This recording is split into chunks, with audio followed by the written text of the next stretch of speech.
me, Chair, Chair, as well. Chair, I think it's a legacy hand. You can drop it. I will drop it. Yeah. Is that Honorable Dr. Pasop? Yes, yes. Yes, proceed. Thank you very much, Chairperson. I've got only one question to the candidate. On the state capture report, Chairperson, it reflects a number of mismanagement of funds as well as corrupt practices within the entity. So what mechanism do you think can be put in place to recover those funds that belong to the entity? Thank you very much, Chair. Okay, thank you, Chair. Through you. Honorable Member, you are correct that there have been these findings, even though the board has not had an opportunity to fully analyze and assess the findings, because the report was presented recently. But I do believe that there are two ways in which we can firstly prevent against further challenges from a corruption point of view and an abuse of funds. That is obviously making sure that in terms of the workings of our Audit and Risk Committee, we tighten the workings of the internal auditors. We also tighten the systems around procurement. And as I already indicated, procurement of content, there has been an exemption provided, but there's strict terms and conditions around reporting, not only to the committee, but to executive management, to make sure that on an ongoing basis, we monitor to make sure that there are no transgressions or failures to meet procedure, which would then open us up to corruption. Even with regard to audit and risk, there have been issues around irregular expenditure or fruitless and wasteful expenditure, and that obviously emanates from contracts that are concluded. The relevant committees, and one of the committees which I chair, which is the Social and Ethics Committee, on a regular basis monitors any irregular contracts or forensic investigations that have been undertaken to make sure that the findings are fully implemented, but also make sure that all contracts where irregularity has been picked up or where there could be a potential for irregularity to be picked up, there's ongoing reporting, not only on a quarterly basis, but we as subcommittees of the board have also called for reports in between meetings so that we can actually make sure that on an ongoing basis, if not on a monthly basis, we get full reports, full information in relation to what is being done. But it mustn't be misunderstood that we are now multiplying our meetings. These reports come electronically. We assess them, we discuss them at the quarterly meeting if there's a need for discussion. But that is the method by which we are actually making sure we keep full oversight. We don't wait until the audit before issues are dealt with. We are on an ongoing basis making sure that we keep full oversight without being accused of being unduly operational. But we do keep that monitoring in place through the Audit and Risk Committee, through the Social and Ethics Committee. We make sure that there is that ongoing monitoring from a procurement point of view across the board, and also in relation to how there is a proper rollout in terms of the strategy of the institution. And overall, the board is the one that then ultimately analyzes the reports, checks that they're satisfied with the reports. If we're not happy with the reports around how spending is being done, and if we do suspect that there may be consequences of corruption or any maladministration, we then immediately intervene, set up a subcommittee that will then have closer scrutiny in relation to those particular transactions. But I'd like to say that even though we have irregular expenditure, we have suffered a loss and we remain qualified, we have cut down and reduced drastically the losses of the institution. And we had been hoping that this financial year will be unqualified because of the very improvements that we've made. But it seems that we still have not really cut the threshold, but we do believe in the next financial year, if we start dealing with issues of ongoing concern, which means increased revenue in the institution, and also tighten with regard to the monitoring by the Audit and Risk Committee around supply chain management and such spending, it will then obviously make sure that we get an unqualified audit, even if it still has matters of emphasis, but it will be unqualified. Thank you, Chair.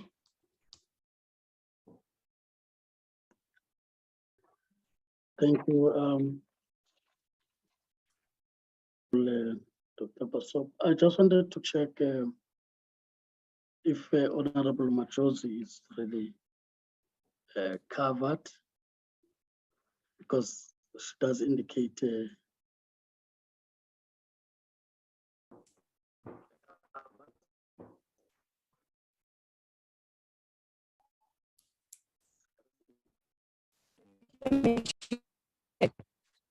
Your voice is missing, Chair.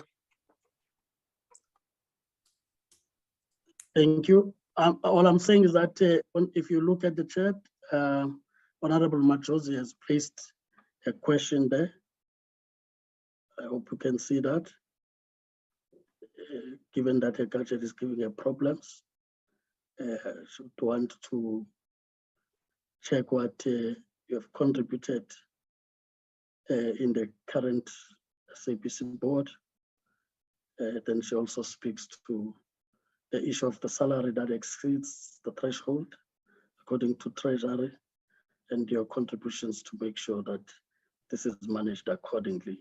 And of course, also the irregular expenditure, that they see improvement, but what more could be done so as not to go back, if you do go back to the board. So those are the questions. You can respond. I'm sure she's able to hear. Okay. Thank you, Chairperson. The issue around the salary that has exceeded threshold, that is something that the HR committee, together with the executive who's responsible for HR, that would have to be looked at to make sure that we don't have those kinds of transgressions.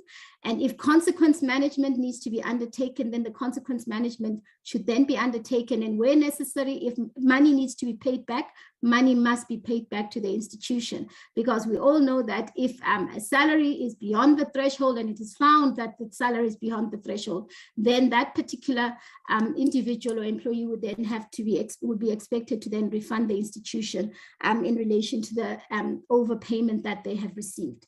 Secondly, with regard to irregular expenditure, yes, I do agree with the honorable member that there has been an improvement, but we need to get out of this particular sphere, because as the AG has made it very clear to us that this is highly unacceptable, and this is the issue, one of the issues that keeps us qualified. It is very, very important that we make sure that in relation to irregular expenditure, this is completely removed. And I do believe that the finance department has also indicated that some of the irregular expenditure comes from supply chain processes that are not fully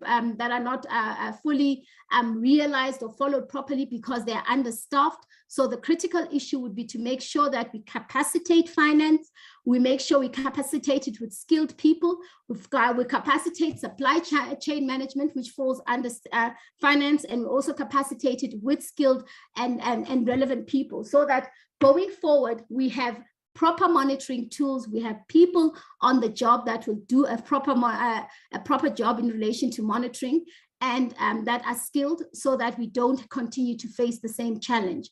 But over and above that, I think it's important as part of the board's oversight to keep a very close eye in relation to issues that relate that have caused us to be qualified, so that on an ongoing basis we make sure that we start to monitor, we keep records. If there is any impropriety in relation to contracts that are concluded, those are then terminated timeously or rectified timeously through Treasury processes, so that we don't have a situation whereby we keep on having these contracts classified as irregular expenditure. But I also want to indicate to the committee that there are two critical contracts that have kept us qualified, which we have now dealt with. The first one is in relation to the lease, the Maimela lease in Mpumalanga. The Social and Ethics Committee, which I was chairing, has now been able to make sure that we navigate out of those troubled waters, And I would want to say that in terms of our close-off report, we have now indicated that that contract with the service provider that was questionable is no longer on the books of the SABC. We have been able to procure alternative premises in Maimela, and going forward, there is a process that is unfolding that will deal with the long-term contract for the Maimela offices. Secondly, the security contract, which was also problematic, has come to an end and is no longer on the books of the SABC, and a new security company has been appointed. So we do believe that in the next financial year, if we keep our eyes on the contracts going forward and no future irregular contracts are entered into, we should get a clean bill of health in relation to that. Thank you, Chair. Thank you. Maybe just, as I said, I don't ask questions. It's just to be clear that I understood what you were saying. You said you support BDM and you see this as an opportunity for the SABC. So I just want to be sure that I captured you properly. And I'm raising this in the context that there would have been statements before from the SABC collective showing the negative impact of that. So if you can speak to that. So if I've captured you wrongly, you'd indicate. The second clarity I need, where you were mentioning going into the continent and so on, looking at all other ways of improving revenue streams and so on, which I'll say ideally, it sounds good, but being a current serving board member, deputy chair of the SABC board, have you been able to raise these in your discussions where you are looking at revenue improvement? And if not, why? If yes, what could have been the reaction in that regard? Because as reports that as recent as the one that has just come before the portfolio committee, clearly from where we are, revenue sources are not improving as expected after we would have put out the bailout that Honorable Mlala was referring to. So if you can just clarify me on those. Honorable Kolabanat, is it a point of order? Chairperson, it's on exactly the issue that you're discussing. I just wondered if she was perhaps aware that regional TV was tried and shut down, that the regional offices are slowly but surely being eroded and shut down, and that there were offices pretty much all over the world, but proved to be unsustainable. So many of those proposals have in fact been through the system, been tried, and were not successful. Is she aware of that? All right, so then as you respond, clarify the point even better. Over to you. Thank you very much, Chairperson. If I can respond to the questions in the reverse order. Chairperson, with regard to the questions that have been raised by the Honourable Member Barnard, I'm very much aware that there have been attempts to actually introduce regional offices and to collect data from a regional basis from the provinces and from the regions. And then this was aborted by the SABC, and they cited cost as a factor. Now, if you recall, if you listen to my submissions closely, I spoke to a manner of collection that is different, and I also spoke to the fact that circumstances are somewhat different from the time when these were aborted. I spoke to the fact that we need to look at partnerships and synergies with government departments, with provincial government, with local government, and use that in order to counteract the challenges that we would have in relation to funding. And I do believe that we have now got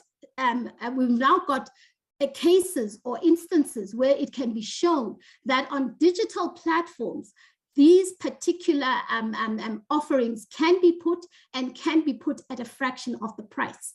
So I am proposing that we still go back and try it, but refine it in a different way, We look at partnerships in order to create the relevant synergies and deal with the issue of cost. But over and above that, we look at the digital platforms, which are critical and valuable platforms that we can actually utilize in order to make sure that content is put on in the least expensive manner and distributed much wider in a faster and better manner. So that is what my proposal speaks to, that let's take advantage of technology, let's take advantage of partnerships, and let's take advantage of more efficient ways of doing things in order to make sure that we get this value. And I also want to indicate to the committee that radio has been able to actually penetrate the regions, get information from the regions in relation to their current affairs, and they have been able to show us that there is value in it,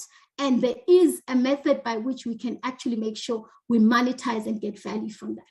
Look at Ukozi, look at Listedi, look at Mutswedi, look at Tobela FM. They deal with regional issues, they deal with regional content to a large extent, and they have been able to monetize a public mandate. So that is critical, and we need to learn from it and grow it even into television and other spheres of the business. Chairperson, you asked me a question around entering into the continent and whether these issues were not raised.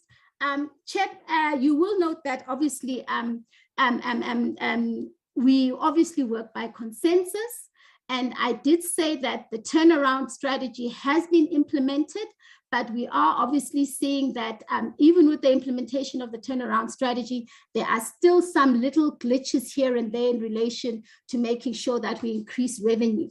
And then I also indicated that there's a need to then go back and tweak that strategy. It mustn't be understood that I'm distancing myself from it, because I was part of the board that put the turnaround strategy and aligned it to the bailout, and it was approved by the relevant authorities, including this committee. But I believe because it is not yielding the full return that we want and at the pace that we want, it is important to start tweaking it, to talk to the issues around the African continent. And I want to say, Chair, that these issues I have raised previously. And obviously, when strategies are worked and changed and finalized, some things fall by the wayside. Some things you learn with experience that they are critical and would be able to propel the institution to the next level. And if I'm given an opportunity to go back onto the board, I believe that I will then be able, as part of tweaking the turnaround and making sure that we don't have to keep on coming back for a bailout, these particular innovations and proposals then be taken into account, and then will then also be given full value. And Chair, these are not novice concepts. These are concepts that have been tried the world over by many broadcasters. In the US and BBC, which is one of the greatest examples in relation to turnaround of a public broadcaster and commercializing the public broadcaster. They are the world leaders in relation to that. And I believe the issue around them going into the Commonwealth, we can actually go into the diaspora. There are many Africans in the Caribbean, people of African descent in the Caribbean, in Europe, and we can also go into the African continent in an aggressive manner, and that will obviously help us to get better sources of revenue. And I do believe the activity of the South African government within the AU, within SADC, we can also optimize it to make sure that we increase viewership. On the BDM issues, Chairperson, it is important. I have indicated that digital migration is critical, it is necessary, and it is what will help the public broadcaster go into the future. There are obviously challenges with regard to the manner of implementation, and that obviously is critical, and no one is suggesting for 1 minute that there be a violation of the court order that has been given in relation to that. But I do believe that the court order speaks to issues around consultation, issues around timing, but it does not necessarily say digital migration should not happen. In fact, I'm sure you know, Chair, South Africa is behind with regard to digital migration. It's just a matter of making sure consultations are properly done, manner of implementation and standards are agreed on, and then we must go forward. But what I am proposing is that SABC be a step ahead and start to plan to make sure that once the foundation issues are resolved, we are right there ready from a content point of view. We put our partnerships in place and get optimal value from digital migration, because the technology is there. It's important that we go into that era. Thank you, Chair. Thank you. Of course, we've taken a bit of time, which was important to respond to questions that members would have asked. I would not even give you the 3 minutes now, but reduce it to 2. If this would be like your last point to make in addressing the committee. Thank you, Chair. Chairperson, there's just one issue that I think is critical that I need to get to. The skills, the staff of the SABC. You will note, Chairperson, that I have in the past been very vocal around the issue around the issue of Section 189. I still feel very strongly that our turnaround would have been better implemented, would have been more successful, would have been able to achieve greater milestones had Section 189 not taken place, because I do believe that, yes, we may have shown a saving, but when we go into the digital age, we are still going to need more staff. And I think history has borne me correct, because after Section 189, where 651 staff members were laid off, we then still again had to advertise to get skilled people to come into the system. So it is very important that the staffing of the SABC be corrected. Skilled people must be brought into the system, and those that are in the system must be retained to make sure that SABC continues to achieve what is expected of it, whether it be in terms of a turnaround, be it in terms of a tweaked or changed turnaround.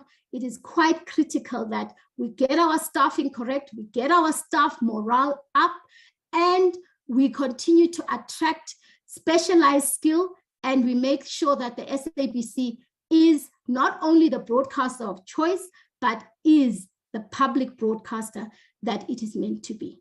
Thank you, Chair. Well, thank you. Like I said, we are a subcommittee. We have now come to the conclusion of interactions with you. And as a subcommittee, we report to the committee itself. And then processes get taken, as you'd be aware. Thank you, Chair. For purposes of making follow-ups, I can simply indicate that we have the administrative support that has been interacting with you in preparation for the interviews. If there are clarifications to get, you'll get from them.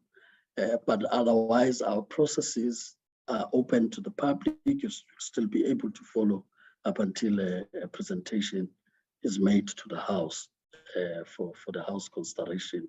And later on, it will be out of our hands, but in the hands of the President.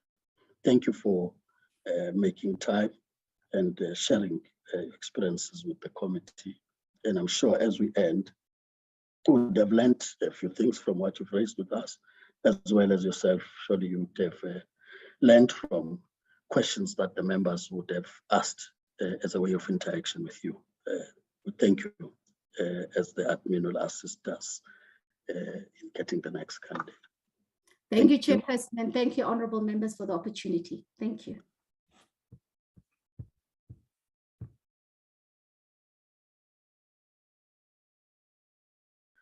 Honorable Kolabana, I read your message.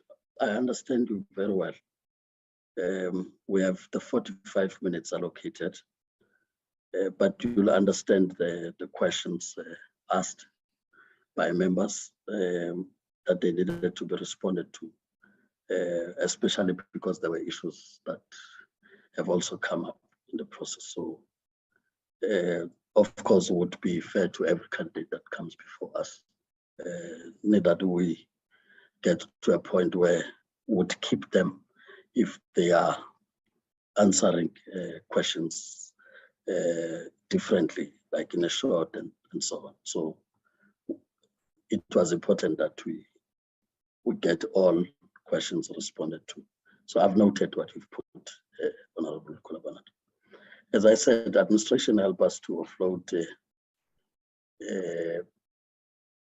the candidate and get the new candidate on the platform.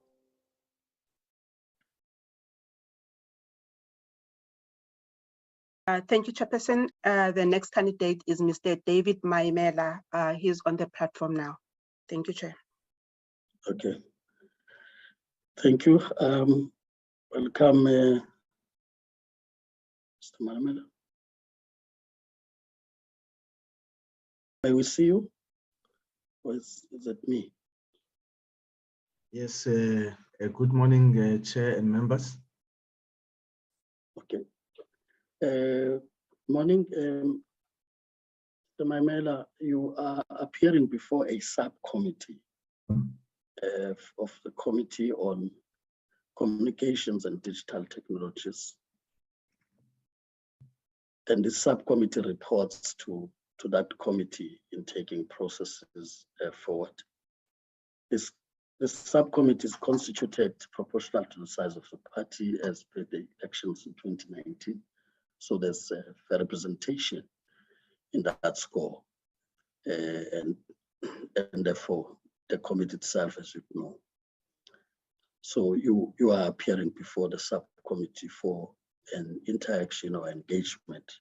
We don't really take it to be, in the strict sense, the interview. We take it to be an engagement. In that engagement, we believe that we would learn from the experiences you share with the committee, as well as learn from the questions that the committee would be posing to you.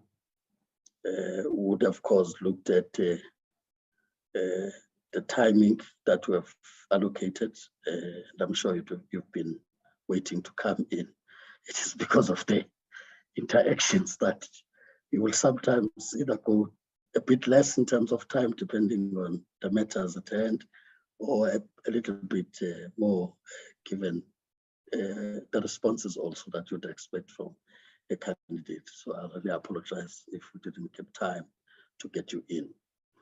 But like I said, we would really want to treat it as an engagement with the subcommittee. So feel free to engage. I will just outline how we are going to approach it. We have the members who I would introduce briefly to you, who are on the platform. Thereafter, I would give you 5 minutes to briefly introduce yourself, which takes into account your experience, your expertise, and so on. You want to share with the committee on why you need to be considered for appointment to the board. This is so because the members have also had access to your detailed CV that has been supplied as part of your nomination. And therefore the questions may go beyond just your brief introduction you would have given, because they would have looked at that. Immediately after that, we will then get members to ask questions and your responses. We allocate about 5 minutes to a member for question and your responses. So that's very helpful to guide. Once that is done, as a chair, I will only ask if there are questions to really clarify from what you've already responded to, just for purposes of our notes later on. Thereafter, we'll give you about 3 minutes max to briefly address the committee as your last point to make, and would have then concluded the engagement with you. I hope that's quite clear. With that having been cleared, as I said, you're welcome. Feel free to engage with us. I will briefly introduce members who will try and show their video cameras on so that you see them. But we do have struggles everywhere with connectivity. In some instances, there may be such problems. Let me then start. You already see the Honorable Kola Barnett, who's on the camera there from the Democratic Alliance. Yes, she's of course muted. Then you have the Honorable Molala from the African National Congress. Honorable Molala. I'm here, Chair, and thanks. Yes, there's Honorable Molala from the African National Congress. Then we have the Honorable Dr. Basop from the African National Congress. Thank you, Chairperson. Good morning to you, gentlemen. It seems there's a struggle there with the video, but we do know where we can confirm no robots yet on the platform, but it's not that's cool. So he's been here. So that's Honorable Dr. Basso from the NC. We have Honorable Mtembu. Honorable Mtembu from the African National Congress. I'm here, Chair. Thank you. Okay, thank you. As you see, I'm the chair, Honorable Maneli, also from the African National Congress. We have Honorable Bambo from the Economic Freedom Fighters, EFF. Honorable Bambo, can you still hear us? Honorable Bambo?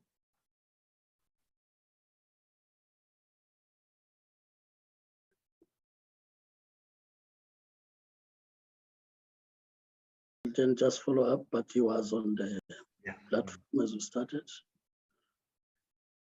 Then we have Honorable Machozi, who's been also struggling with the network, but she's been on the platform from the IFP. You can still hear us, Honorable Machozi.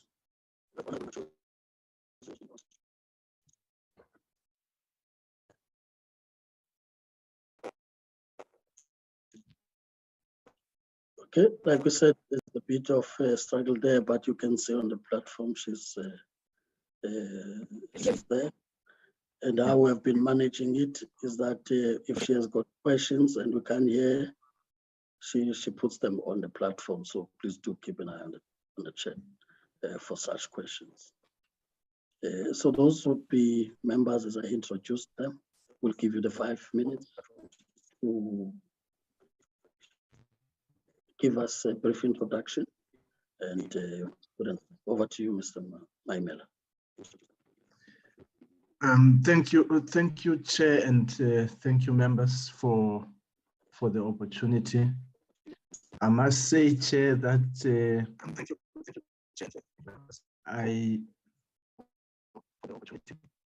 can I go ahead? Yes, you can go ahead. You can go ahead. Okay, then. But if you do, we have seen you, if you do experience connectivity challenges, you'll indicate if you have to switch the video camera off to maximize your bandwidth. But otherwise, as a rule, we would want to keep an eye on the candidate. Okay, no, that's fine. Chairperson, I think Honorable Majozi's microphone was on. That was what was interfering with the presentation. Yeah. Please mute Honorable Majozi. Proceed, Mr. Mann.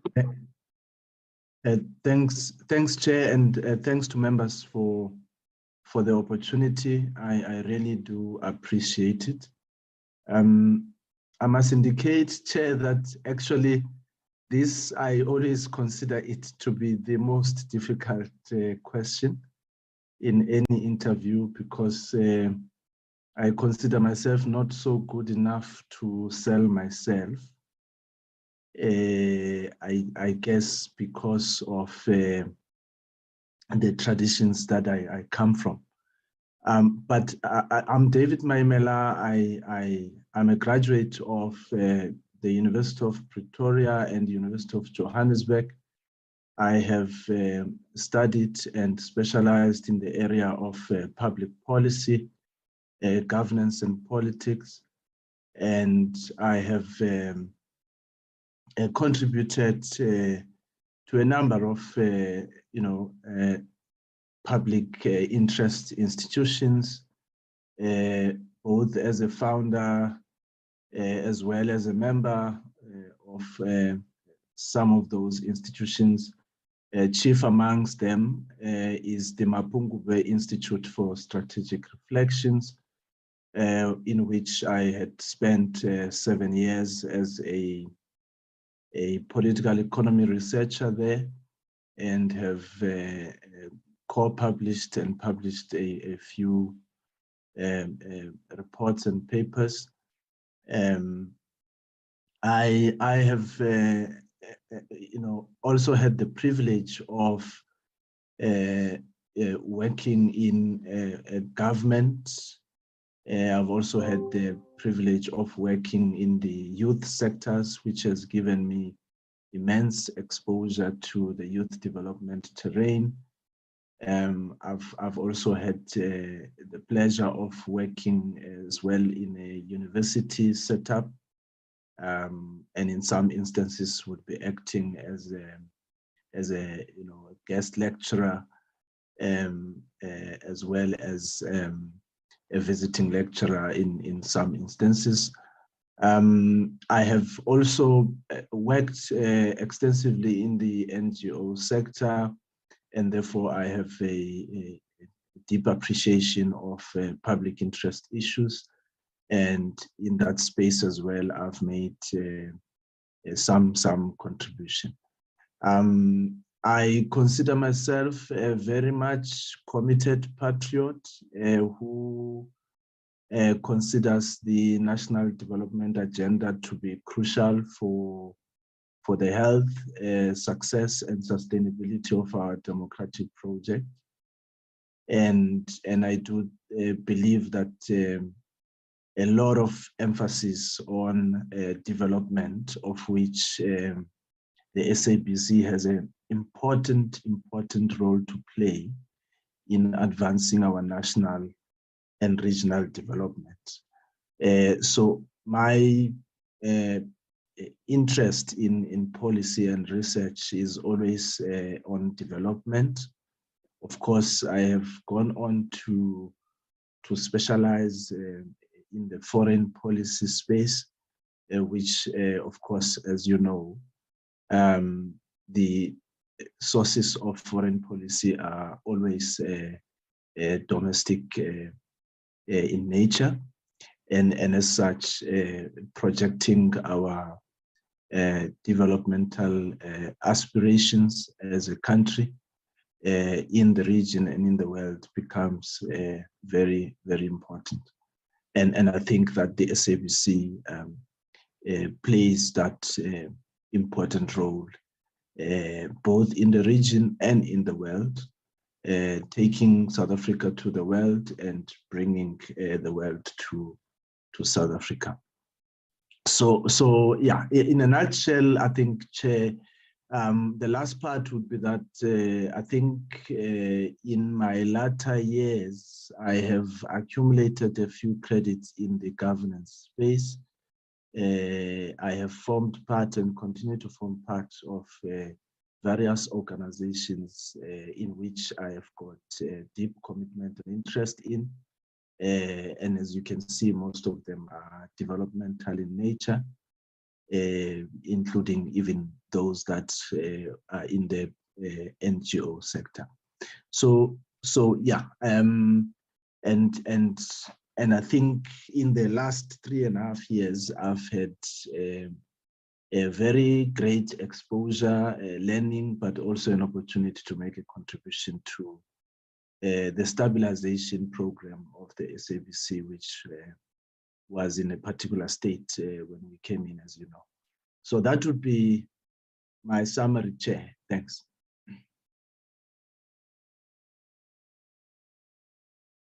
Thank you, Mr. Maimela. Let me then, without further waste of time, take the hands of members who want to engage, and those that I do not see their hand would at least shout to indicate that their hand up. I have Honorable Kola Barnett, his hand. Can I check the other hands? Chair. Honorable Mtembo, I didn't see your hand. Sorry. So, Honorable Mtembo, you are also noted. If there are other hands, we would then take them as we proceed, just to be able to also save time. We'll then proceed, Honorable Kola Barnett, followed by Honorable Mtembo. Thank you, Chairperson. Mr. Maimela, just explain to me what your current position is.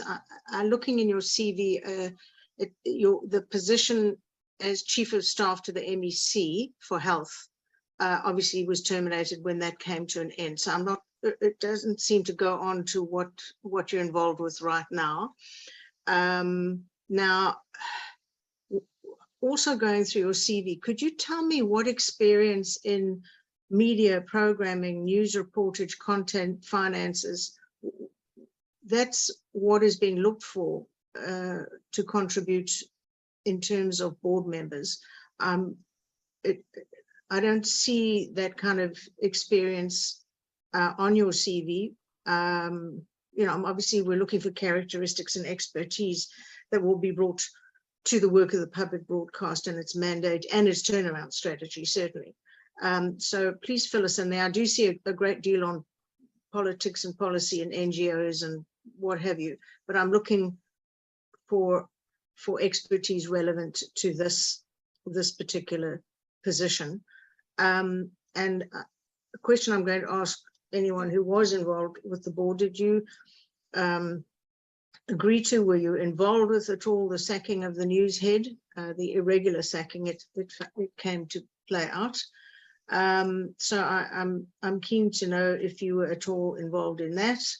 And in terms of transparency for the SABC, would you look to in any way interfere on broadcasting issues? I worked at the SABC at a time when the board considered putting in delay mechanisms in studios. Thankfully, that was stopped by the then head of the SABC. But would you allow personal issues to lead you to overstep, for example, to stop a program on LGBTQ sector or on virginity testing or on abortion, any of those things? Do you have a very strong line between personal opinions and what it should be and is allowed and should continue to be allowed in the public broadcast arena? Thank you very much.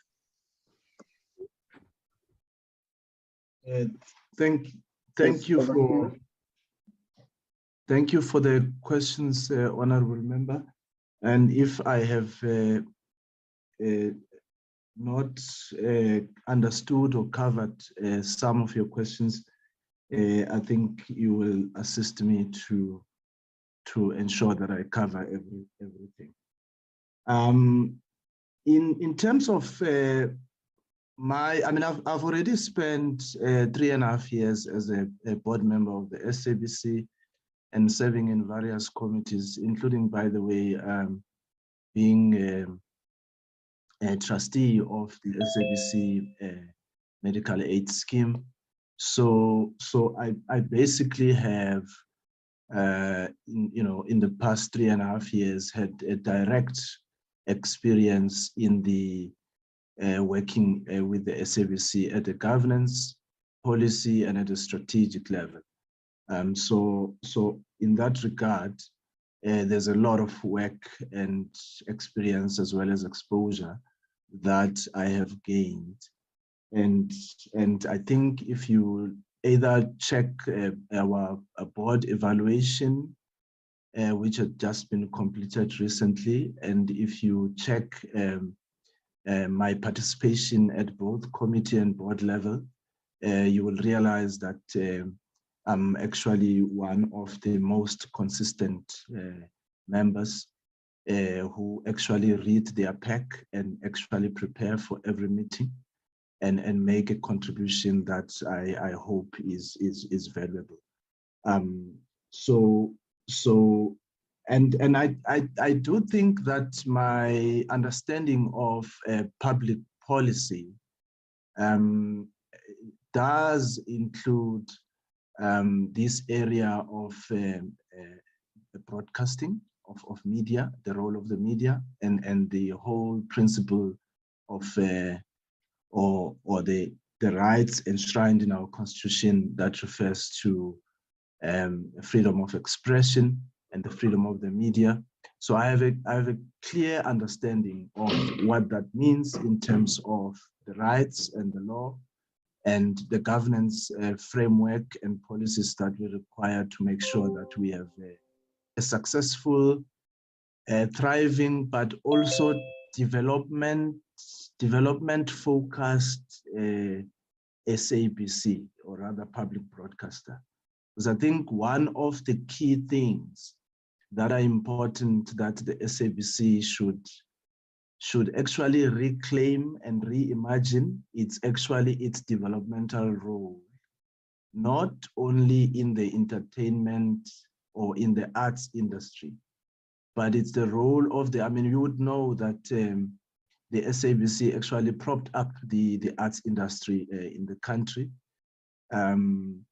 Most of the talent, the content, and the artists that we enjoy their work today is through the contribution of the SABC as a platform that actually developed the arts industry and the talent in this space. So, but not only in that space, the SABC has a role in terms of information, that its information must be of such a good quality and so informative and so developmental that it actually empowers the youth in particular, women, all people that are defined as being marginal or in the margins of society. And as I said, I mean, there's a big role for the SABC to actually project South Africa's work and contribution in the continent as well as in the world. So from that perspective, the SABC plays a very crucial role. Whether you talk policy development, legislation development, it plays a very crucial role as an enabler to the development of our country.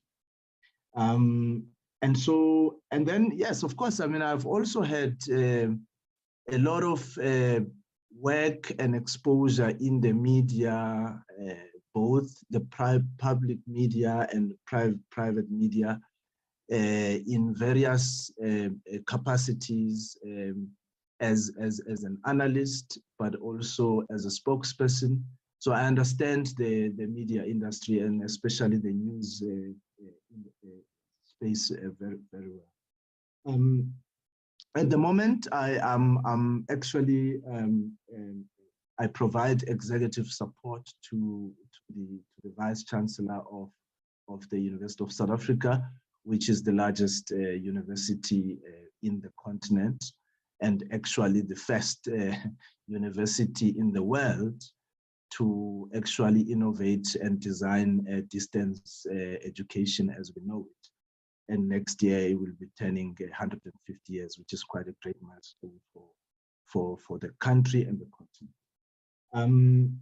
I also, so yeah, on the question about the GE News, there is the board of the SABC only has 3 executive directors that actually report to it. That's the group CEO, that's the COO, as well as the CFO. Those are the people that are accountable to board. The rest of the executives in the EXCO or the management are actually accountable to the group executive officer.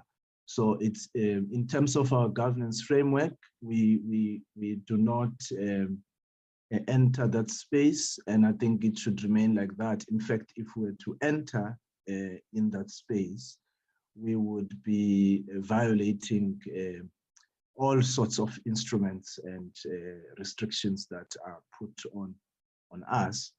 We do not have that latitude. We don't have that power and rights to actually go to that point.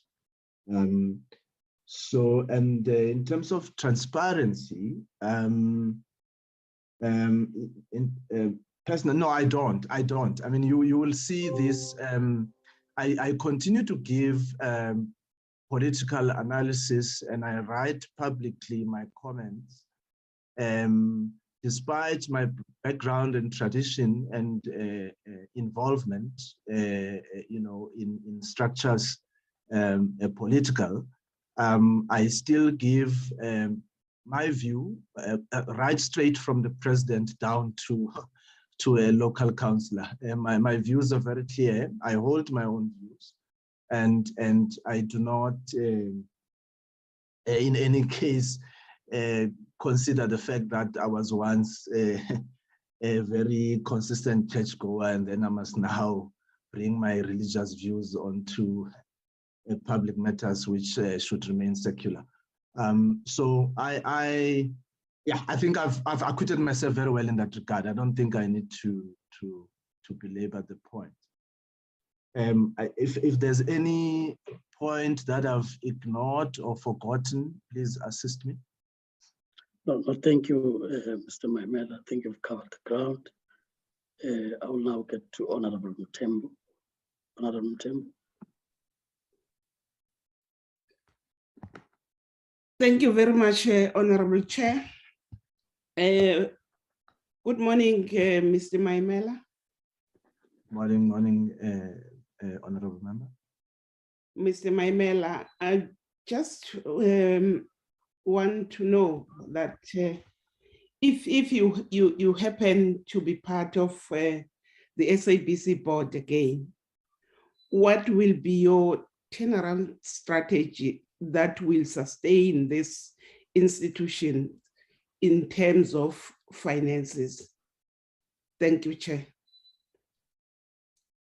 Sure, thanks. I think overall my approach to governance and providing my input at this level of leadership is informed by three things in the main. Is that you should focus on your input elements. What is it that you bring in to the organization? You should focus on the strategy. What strategy do you have to actually drive yourself to what you want to achieve, and then also focus on the results.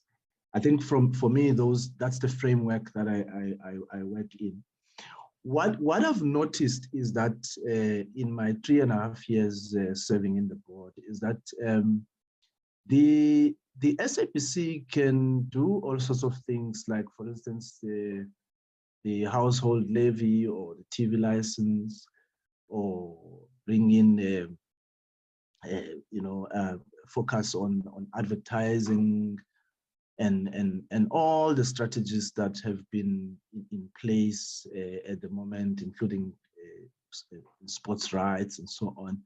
But I think that sustainably and in the long term, rather actually in the medium to long term, the biggest source of revenue and growth and financial sustainability for the SABC is actually going to come from unleashing the greatest potential that lies in digital broadcasting. We now know that spectrum is being released. We now know that we have to move from analog to digital. And it is all in that context and in those shifts that are taking place at an industry level, at a regulatory level, at a policy level, that we should position the SABC as an organization that has to quickly catch up with the digital world, because there are so many opportunities. I wouldn't want to, for purposes of competition purposes, but there are a number of ideas that we keep on suggesting at our level, to say the corporation has to look into really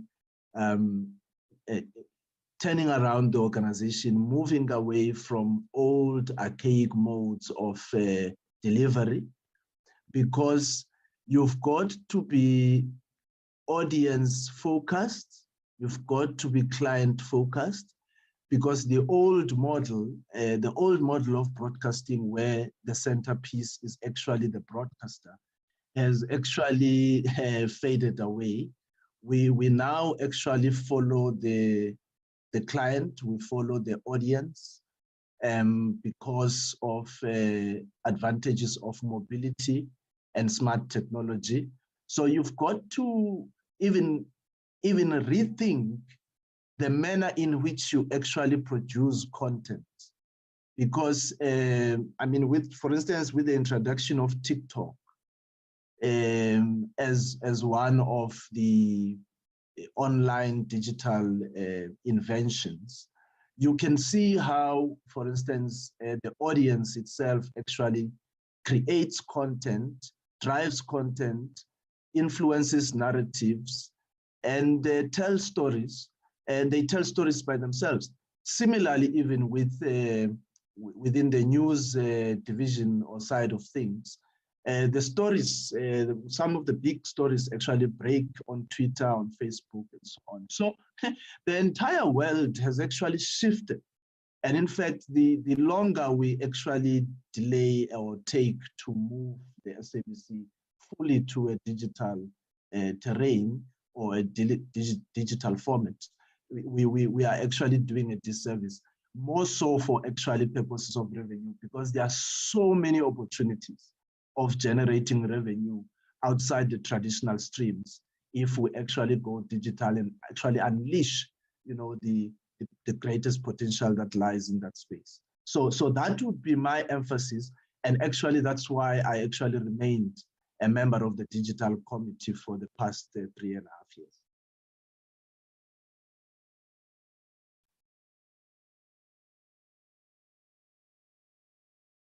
I hope I have covered. Thank you. Yeah, thank you, Honorable Mtembu.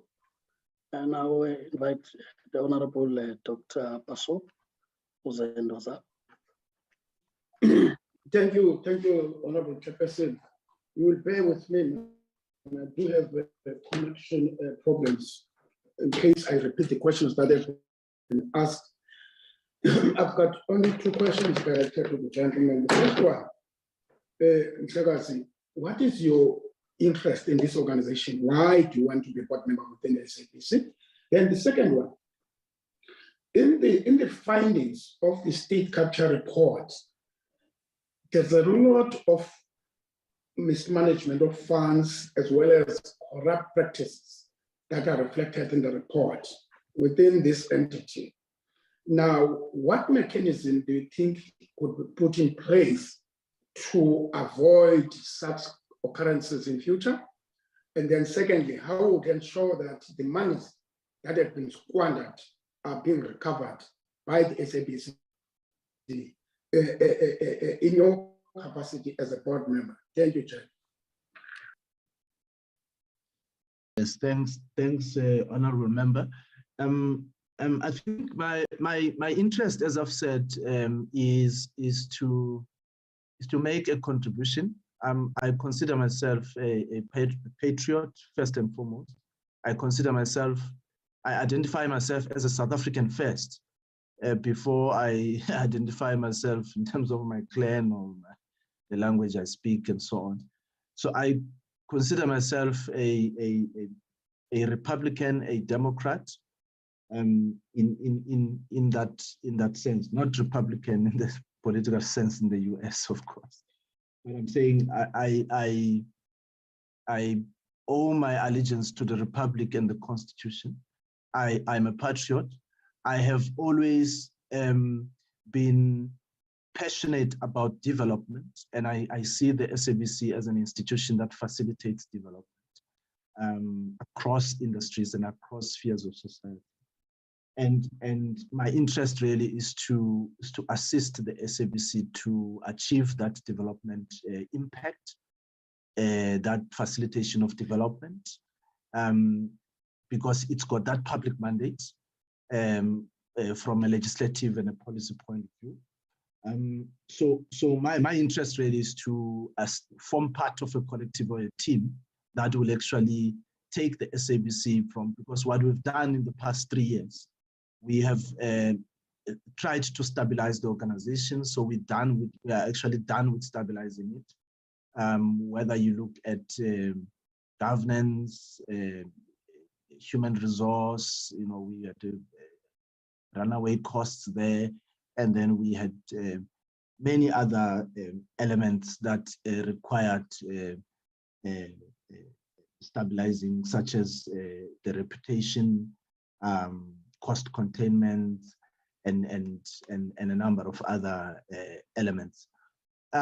So my interest really is to make sure that we continue that work. We are now at the phase of sustenance.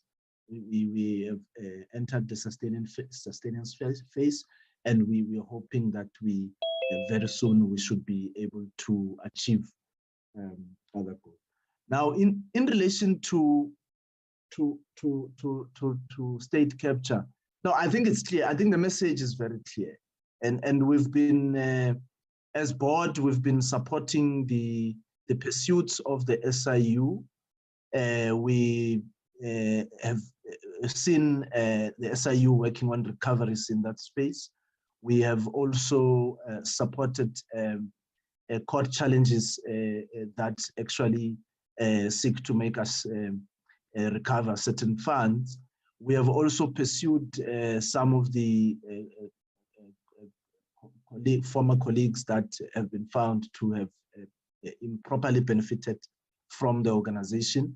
We have supported all of that in terms of the report of the SIU, and so I think the frame of mind and the mood and the attitude in the country is very clear. We should make sure that our public entities and right across, even beyond the public sector, by the way, because we know that the scourge of maladministration and corruption affects the whole of society. But the most emphasis is that because there's public interest issues, the state is quite important for keeping together society. The money that we spend is money that comes from the public. It's got to be looked after in terms of the instruments that are in place for us. So, yeah, I don't think I should belabor this. I think the message is very clear from the state capture report. It's very clear in most of the quarters of government as to where we should be taking our public institutions to. I think we were quite successful in making sure that the SABC is not in the news for the wrong reasons. Often, it was more in the news for bad reasons in the past a lot. I think we've reduced that a lot. I think the reputation of the SABC has somewhat stabilized over the past 3.5 years.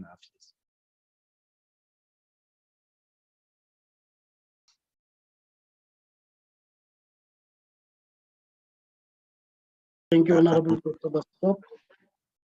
I now recognize Honorable Mlala, but before I give to you, Honorable Mlala, may I ask Honorable Kolabanat, is this a legacy hand or it was because there was a question? It's a further question, Chairperson. Okay. May I then come back to you after I've given Honorable Mlala, unless you would agree that we just get that question out of the way. Honorable Mlala. Yeah, thanks, Honorable Chairperson, and good morning, Mr. Maimela. I've got only 2 questions. The first one, it relates to the oversight role of the board. Now, you've been serving on that board for the past 3 years, Mr. Maymel. And you have been part of the board that retrenched over 600 employees. And the excuse then was that it will help you retain a certain amount of money, about 400 million, if I'm not wrong. And in terms of the last report, you still have a net loss of 210 million, which speaks to the role of the oversight that you were doing there at SABC. Now, my question is, how different will your views be in terms of the new board in relation to sustaining the SABC? The second question would be around the new draft SABC bill, and what would be your views on that? And maybe lastly, in your view, what has been your take on the turnaround strategy? Have you achieved what you promised since the last bailout that we gave to you as government? Thanks, Chair. Thanks. Let me start off with the last one. Yes, we've had about 120 key actions that formed part of the turnaround. We have achieved about, out of the 120 key actions, with 15 of those are in the regulatory space, so they are out of the hands of the SABC. And so they belong to the committee and parliament and other spaces of regulation, such as ICASA and so on. And we have completed all our submissions on all those 15 key issues, and they were approved by board. Submission was made and board approved submissions into all those spaces. And now, in terms of realizing those 15 actions, now it rests on the lawmakers and the regulators. And then we are left out of that balance. Then it's 105 key actions in the turnaround. And we have completed already 96 out of the 105. That gives us close to just above 95% of achievement in our turnaround strategy. And as I've said, the turnaround strategy covers a whole range of issues, human capital, finance, governance aspects, and so on, institutional culture, making sure we've got a high performance organization. So those have been largely dealt with, including things like bad deals that we have had to oversee and make sure that the SABC reviews around areas like sports rights. We have reduced significantly by millions in some of the rights that we used to hold, for instance, like the Bafana. I mean, the previous one had costed about 160 million, only to find that actually we should be paying around, I think, 24 million rands or something like that. So those type of things come with proper leadership, proper governance, decisiveness, and a high level of professionalism and ethical leadership. So in terms of the turnaround, I think we have sort of moved as much as we can.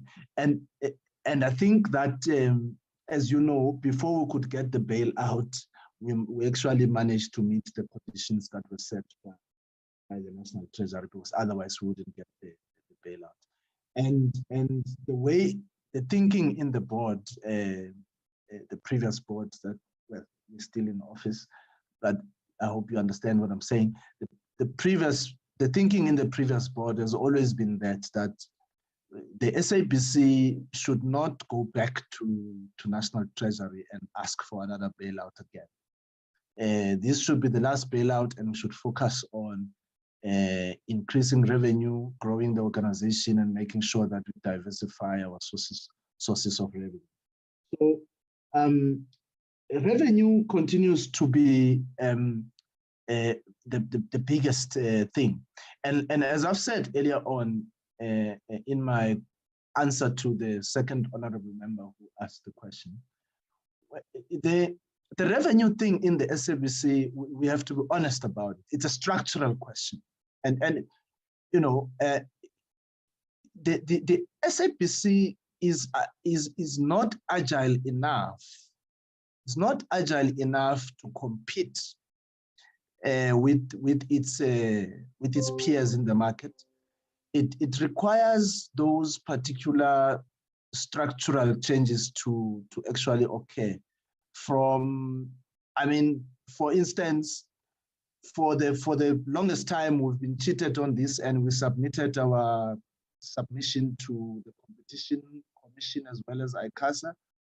The high costs of signal distribution from Centec, very highly uncompetitive prices, probably even bordering on abuse of dominance. We have to deal with that. So it's one of the key cost drivers. The other key cost driver was, of course, the ballooning salary bill. It was sitting at about 43% of total expenditure per annum. That was unsustainable for any organization. Our competitors were sitting at around 18, 19%, the highest being 23. So it was unsustainable. And when you looked at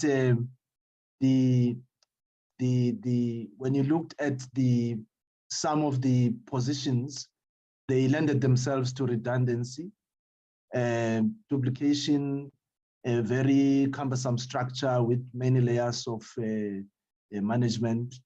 But also, we've had to factor in that if we are now, as we're already beginning to do, if we're now shifting the SABC into a digital future and making sure that it is future-proof and the operating model is fit for purpose and so on, we had to make sure that there are certain capabilities, there are certain internal capabilities and skills that you will require to have in the SABC. And you've got to look at it objectively. I know the decision was difficult and painful, right from the board down to the reception. It was a very difficult decision that we had to take, but we also had to make sure that the decision we cushion as much as we can, because we ended up not actually retrenching that number, by the way, but we ended up finding about 3 or 4 mechanisms in which we ended up actually at 50% of that number. We're supposed to retrench 600, as you recall. We ended up with down to about 190 or something like that we had to. But there were different mechanisms we put in place in terms of the packages and so on to make sure that there's a soft exit for most of our members. But I mean, from a digital perspective and where the broadcasting industry is located now globally, it's unsustainable to have a growing staff component for the SABC. It's an objective reality. I mean, it's something that you cannot avoid, unfortunately, even though our conditions in the country speak to that. So yeah, we are watching that. I think we have had, by the way, right up to 2018, somewhere there, the SABC was actually recording false profits, if I were to put it that way, because they were not spending on content, right? So they were making profits or breaking even on the basis that they were not spending on content. They were not, they had dealt with, they had reduced employee benefits.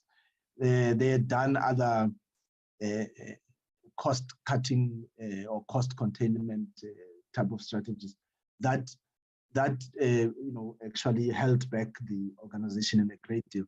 But now we are in a point where we are increasingly reducing the net loss and hoping that at least in the next year or two, we should be able to realize profits as long as our digital strategy actually takes full steam and we go ahead with implementing our digital strategy, which actually should take us to another level.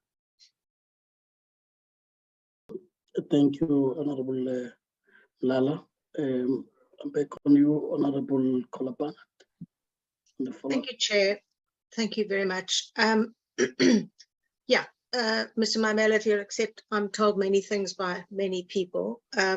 Let me rephrase a question. Did you personally in any way, shape or form play a role in the irregular sacking of the news head? That's a question of great interest to me. As basically an academic, extraordinary academic, as I can see from your CV, what is your opinion on independence of the news? Should the state take a role in determining what news is seen and heard? What is your opinion on such a tenet? Now, this business of the SABC firing 600, in that they're now advertising 400 posts odd, do we not see, and from what I've heard, this is the case, an SABC stripped of massive expertise? Content has been hit as a result. What's your take on what many consider to have been a process which achieved nothing but a loss of expertise? Now, the SABC has to compete today in a very different environment.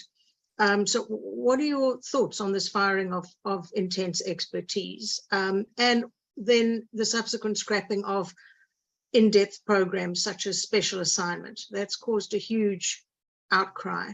On for 24 years and scrapped overnight. It was an investigative magazine program. And to say it dropped viewership, well, so did most of the SABC in viewer and listenership. But this business with the 600, actually, it was retrenchment, in that many people were forced into early retirement by the simple means of changing the job description to double and treble the workload and then cut the salary. People could not afford to do that and certainly didn't want to kill themselves on the job. So yes, they were forced into taking early retirement, which then doesn't look as though it was a retrenchment. But I do disagree completely that it absolutely was the case. Thank you very much. Thank you, Honorable Kolabana. No, I think, yeah, no, I think we actually do not disagree, Honorable Kolabana. I was just correcting the numbers that we actually ended up not doing that, because as part of the retrenchment process, there was a very strong negotiation and pushback, of course, from the trade unions. And as a board, we had to take that into account, and there were engagements as well across the board to make sure that we do not go, for lack of a better way, to go for the jugular. But yeah, so it was. For me, I think from a business point of view, it was unavoidable that you could keep, given, because as I said, there are so many factors that led to the retrenchment. The operational requirements, the digital age that we're in, the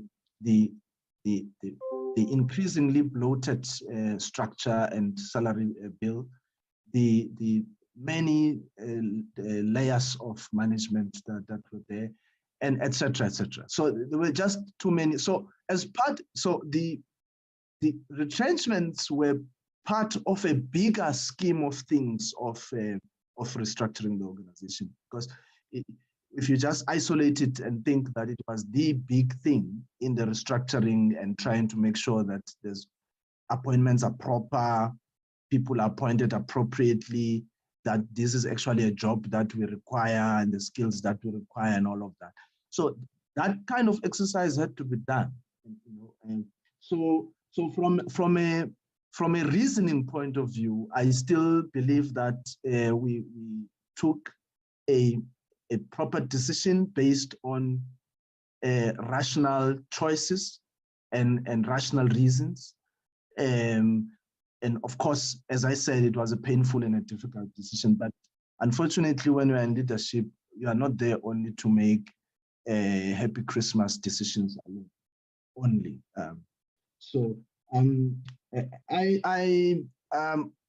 Honorable Kola Bernard, on the sacking of the executive for news, I want to repeat this, and I'm on record.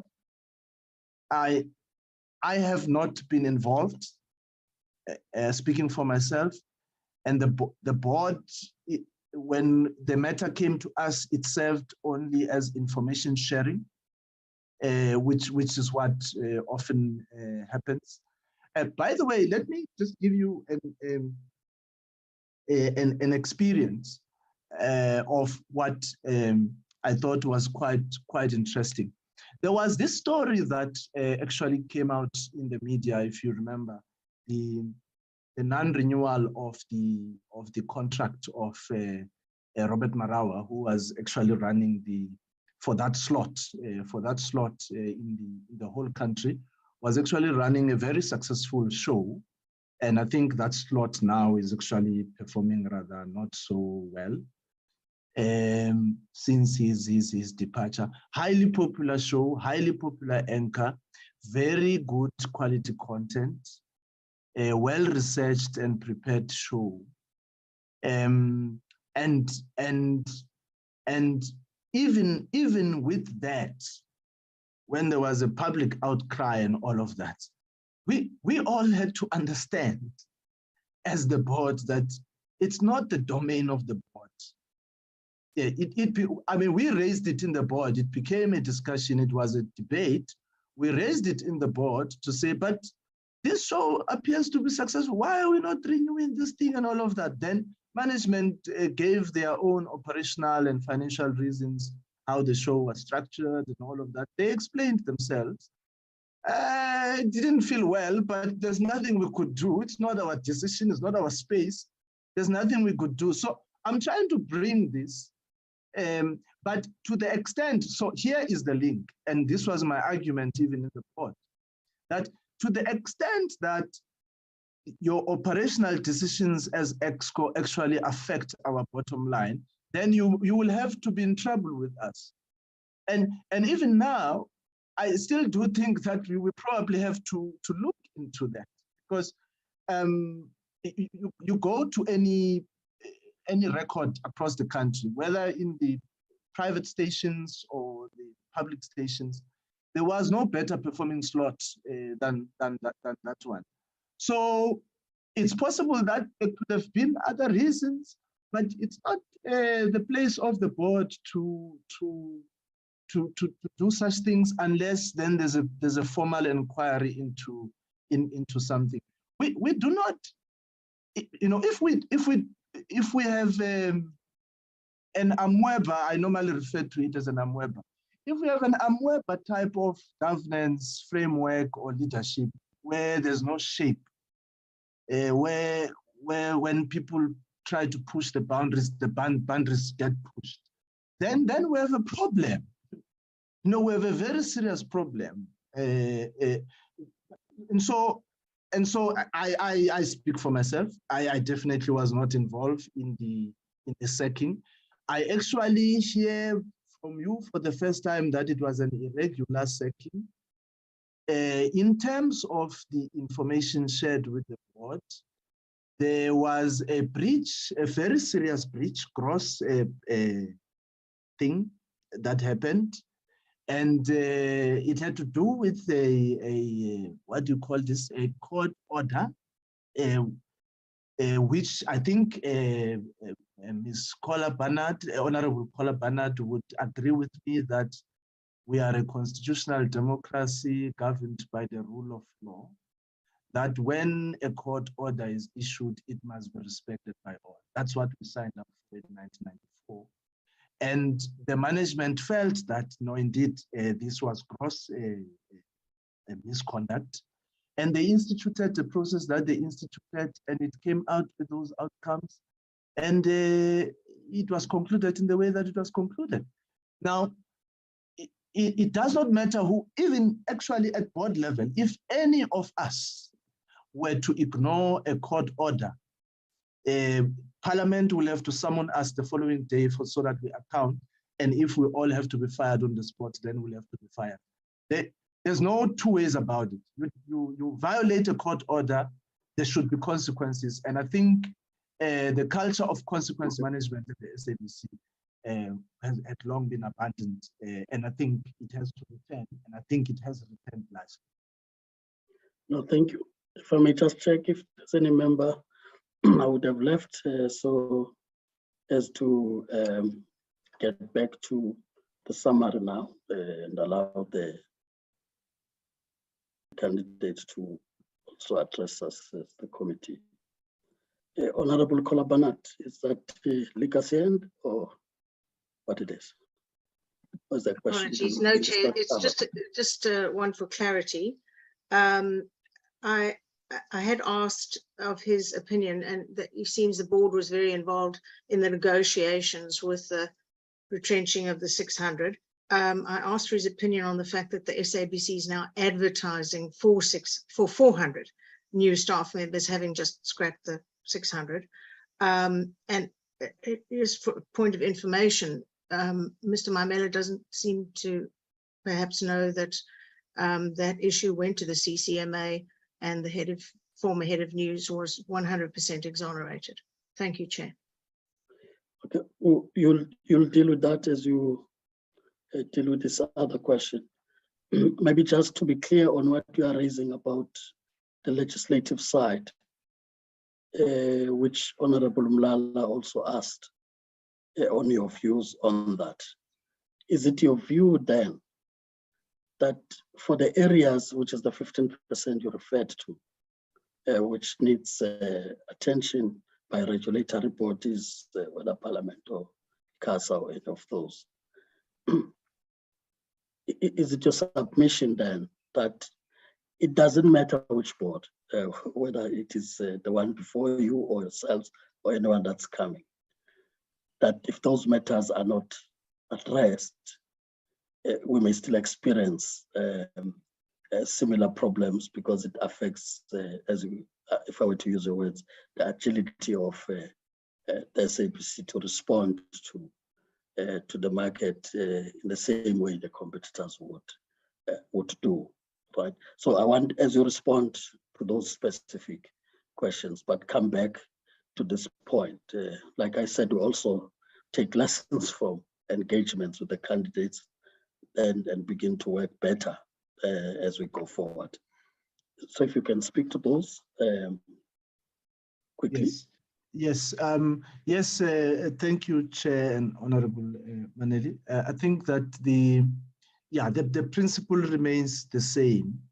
I think that the SABC has identified regulatory and legislative constraints that actually impede its growth and also affect its bottom line.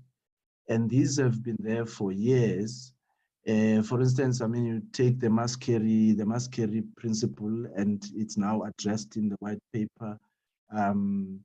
You take the fact that the SABC should not be compelled to use exclusively Sapc for signal distribution purposes, and a range of other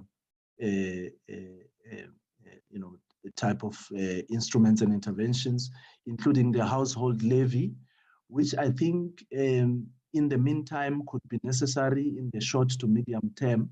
But I think in the long term, the structural question of making sure that the SABC is fully digital and is able to compete, like, because I'm not of the idea in the long term that the SABC should rely on government subsidy or legislated support, legislated financial support in order to compete, survive, and thrive in the industry. I believe that the SABC must be assisted in terms of regulation and the law to unleash its full potential in terms of digital capabilities so that it can compete and unlock certain revenue streams that I cannot even imagine as I'm talking to you now, that are possibly there and are still coming in the next few years, because as you know, in the digital age, 6 months is a long time. So I can't even project some of the opportunities that are there. But there are so many that are now lying untapped because we need to unlock certain things, even including the restrictions or the regulations that we have from an ICASA point of view. There is also ideas and debate about whether we shouldn't make the SABC truly a group that we really separate in the true sense of the word, the public side of things and the commercial side of things, so that we can release it from some of the very cumbersome processes of the PFMA, which makes it difficult for it to be as agile as the competitors. But it remains fully public in that sense. I don't want to be misinterpreted. Yeah, I think to come back to Honorable Kola Barnard, I must insist that how the board operates, which I think is in line with our governance processes, is that we do get informed of certain operational things, and members can express their view, but it's got no effect or impact on decision making. It does not become a board resolution. You won't find it in any of the board resolutions when it comes to those operational matters. People can express an opinion, that's fine, but it doesn't mean that it's an instruction to the ExCo to act in a particular way. No. The ExCo, both the ExCo and the board must act in the interest of the corporation and in the public interest, in whatever decisions that they actually take. I haven't had an opportunity to look at the outcome of the CCMA, but I understand that there were terms that were agreed to. So and I also want to correct something. The board was not involved in the retrenchment process. As I said, when we are requested to, in terms of the submission, to endorse and support the decision on Section 189, we are then required to do so in terms of our governance framework, and that's where it ends. But the management makes a full submission to the board about what they plan to do, how much they plan. And by the way, the requirement to deal with the bill is not a requirement that was actually imposed by ourselves per se. It was also a requirement of the bailout conditions from the National Treasury. So the way in which the board's role and the board's role in that process is interpreted or conveyed by Honorable Kola Barnard is not really accurate. We have been informed, we have kept our lane, and where our opinion was sought, then we could give that. But decisions that in this regard rested with the board, decisions that rested with the thing. And then on the structuring matter, and this is the thing. So I think many people misunderstand this. So you can retrench a certain number and then advertise more, because then new capabilities are required in the organization. So I don't think there's a confusion around retrenching a certain number and then advertising even further. Because then in terms of our new operating model and the structure that we adopted, there are certain, like your data analysts and so on, we require those, so we've got to act. And that helps us to be more agile, more competitive, more capable, and be able to understand the industry better and compete better. Chair, Yes, the Honorable Pambo. maybe Mr. Mutembu might take us through this and maybe expand a little bit more. Maimela. So sorry. Yeah. My Otherwise, Honorable Mutembu will refuse to. yes, for some reason I was reading his name. I wouldn't mind. Maybe he can please go a little bit more on this issue and expand and explain to us what was the reason for retrenchment, because he's saying something interesting that, you know, you can retrench a certain number and, you know, then advertise for more and, you know, employ more. So maybe if you can explain to us and perhaps as someone who is sort of more intimate in the space than we are, I mean, with your explanation, it's not a trick question. I think I just want to hear you honestly more than anything. And Chair, I think this is what we need to hear, more than just for the interview and for your position, but to get a more sound understanding of what is the logic of this retrenchment. Because even now, I don't think it still makes sense to one. Why such a number would be, you know, because I don't think we don't think that SABC should be a profit-making institution. It ought to at least break even, be able to be self-sustaining. The main part of it is for it to serve South Africa, the continent, and the world. And you know, and in this case, I don't get a sense of what was happening with this retrenchment. And with what you just said now, it's very interesting. And I would like you to at least expand a little bit more. Thanks, Chair. Okay, thanks, Honorable Bambo. I think that I'll try to answer this question in this way. There are actually, as we got in three and a half years ago, we found that there are three key cost drivers in the SABC. The first one is signal distribution, which actually takes a lot of money. And as I've said, we've referred that matter to the Competition Commission as well as ICASA, because we believe that the pricing is unfair. Then that's one. And then the second one is content acquisition. It's quite a costly item. And then the third one, of course, is the staff costs. You know, so there are various reasons that led to that. As I said, operational reasons, but also it was also part of the bailout conditions, because even GTEC, I don't know if you know GTEC, it's one of the units in the National Treasury. Even GTEC came to the same conclusion that, you know, our salary bill is unsustainable.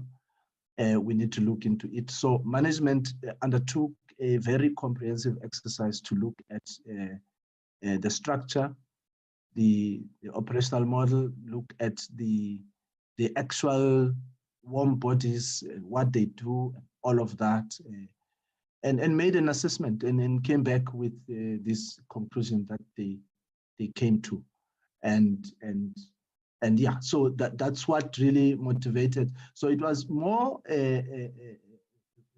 operational as well as financial. It was operational as well as financial. But as I said also, there have been bad governance and operational decisions as part of the legacy issues at the SABC that have led to the ballooning of the salary bill and the employment of people inappropriately. And I think next time when the CEO comes through, you can put directly those detailed questions at his level, because then, you know, we almost had about 7 layers of management in the organization. That appeared to be cumbersome from a efficiency point of view, decision-making point of view, operational point of view.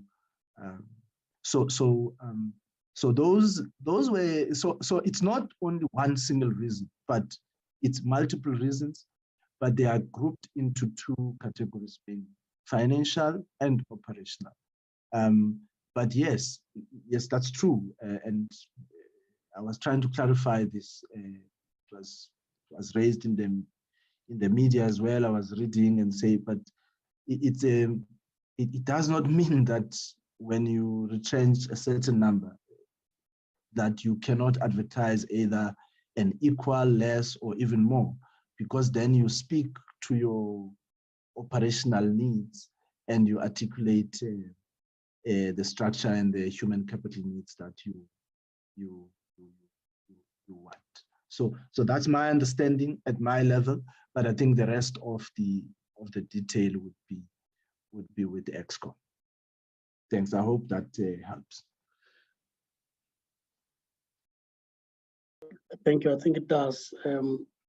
Maybe just the last point, so that it's not like this point has not been raised. I think it's Honorable Mlala indicating that is experiencing network challenges, but you'd have wanted to follow up with a question where he says he need Mr. Maimela to comment on allegations that his name is fingered on forensic report on PPE scandal in the Gauteng Department of Health. I think it's also an opportunity to give you space to take competent South Africans into confidence on that as you seek to get back to the board. Yeah. I hope you heard what I read. Yeah. To answer if you have to. Yeah. No. Honorable Chair and honorable members, you are certainly not looking at a beneficiary of corruption here. I am not corrupt. I've never stolen money from the public. I've served in various capacities, from my student movement days to government, to NGOs, to a research institution, etc. I've never been found anywhere to have misappropriated funds or abused resources of any organization. In fact, even at the point when I realized that a mistake is made in terms of my services being paid in certain by private or public institutions, I actually raised it myself to say, but this looks very strange. So that's what informs my value system and how I operate. I am not fingered in any PPE related matter. In actual fact, when I was there in the Department of Health in Gauteng, we had assisted when the story broke out on the 19th of July, 2020. We had already begun the process from our office point of view as early as April to begin the the audit process by the one of the internal units of Gauteng Treasury that had started to work on auditing as we were going along and so on. It is on the basis of that intervention actually that the Premier and the SIU had to intervene. I know the narrative in public is different, but the investigation into the PPE matters in Gauteng was actually begun by the office of the then MEC of Health, working together with the office of the Premier as well as Gauteng Treasury. Because it's on the basis of that, as I'm saying, it's on the basis of that internal audit report that a forensic was suggested. And on that basis, then SIU was asked to come in and begin the work. So 2 months before the story could break, already the investigation had been initiated by both the former MEC and the former HOD at the time. That's all I can say. I know those facts like at the back of my head. No, thank you, Mr. Maimel. As I said, you'll have not more than 3 minutes, and I'm sure you'd be happy to take 2 minutes. No. The last points that you had to make. No, I've been sweating a lot under my armpits and all of that. The other members cannot see because my coat is covering. So I don't want to sweat anymore. Like I said, I would like to thank the committee really. I think the conversation was robust, frank, and we are challenging. thankful already. Honorable Machoza. Yes, Chairperson, remember I had a bit of a problem with my gadget. Now it's fixed. And no, we didn't get that indication. So when I asked if there are still any, so there was no response from you. You know, I have no intentions of leaving you out. Okay. All So right. you wanted to ask a specific question. Yeah, no. I just wanted to check with Mr. Maimela. How are you, sir? I'm okay, Ms. Machozi. I'm good, thanks. I'm sorry I won't be able to switch on my video because I'm not sure what's happening, whether with my gadget or network. But with regards to the If the chair confirms that it's you, I'm happy. okay. With regards to the irregular expenditure in the board, have you ever taken any accountability and coming, if you do come back in the board, if there are any people that must take accountability for any, maybe they didn't follow procedure and so forth, what would you bring to the board to make sure that those people take accountability to those irregular expenditure, even if now you have tried to at least minimize some of the expenditures, but what scares more is that it's still millions, and it's something that we have to deal with as the department. So as an entity, what is it that you would bring that would make sure that you eradicate the irregular expenditure? Thanks, Chair. Thanks. I think that from a realistic point of view, I think institutions can only hope to reduce the irregular expenditure. I probably am yet to come across an institution that eliminates it completely, but I think we all strive to reduce it, because there are also certain circumstances that force, for operational reasons, that force that certain transactions land themselves in the end as irregular. Not necessarily unethical or corrupt, but they become irregular for operational reasons. So that happens, and that gets explained and disclosed to the National Treasury as well as the Auditor General.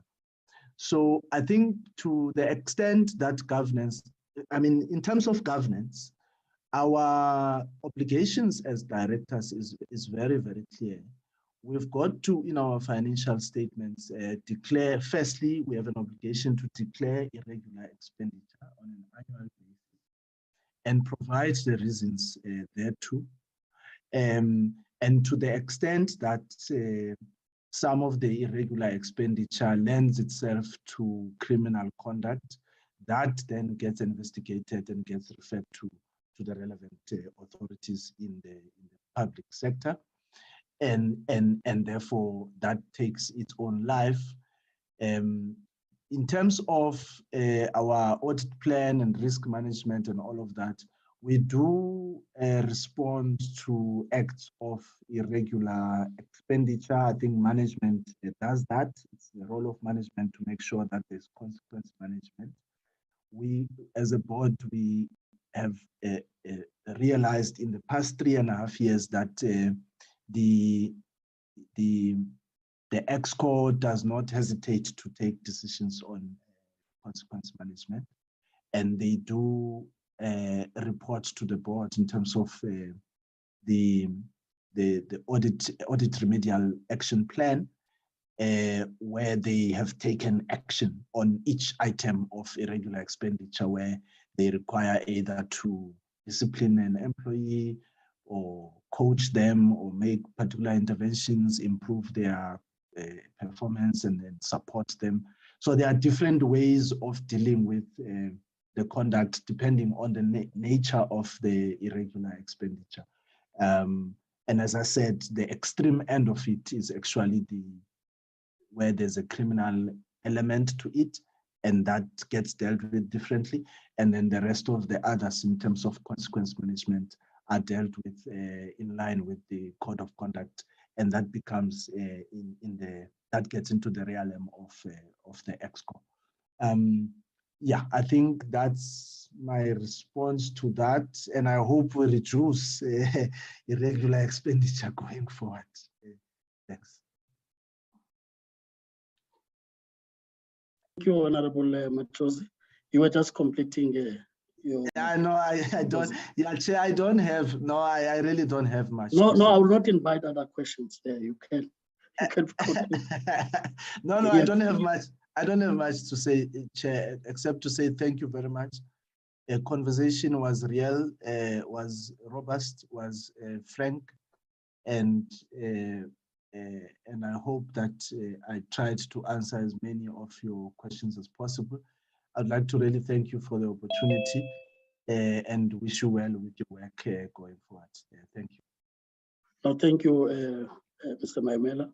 Just to clarify as we get to closure, that indeed we would have also learned from your responses in our interaction as members. Like I said, it's not just about the interview, but beyond the interview itself. That's why we call it an engagement than an interview. So in that regard, just to deal with the formalities, with regard to any other question you may have post this interview, administratively, it would be the same committee support that you worked with getting to the interviews.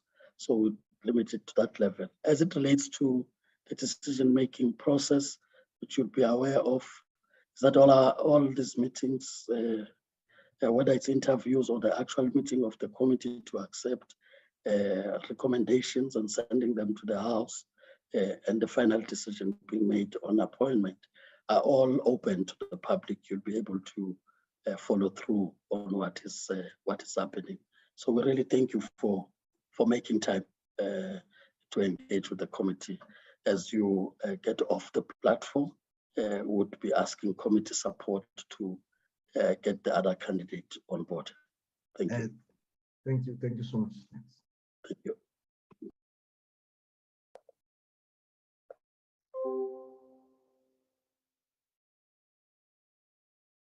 Honorable members, I do take into account that a number of you will start making their way to the House physically. I've asked the committee support to just sensitize the other candidates, and we may have to rearrange our our times. I couldn't stop the engagements because these are important later on when we get to the actual deliberations. So that's quite important to remember that, so that it's not just a mere compliance that we are sticking to time and we do not get what is expected. And surely South Africans expect us to do that, to get as much information as we can. Thank you.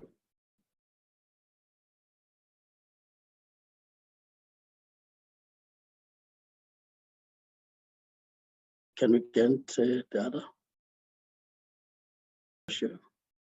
Chairperson, the next candidate is Mr. Jack Palane, and he's already on the platform.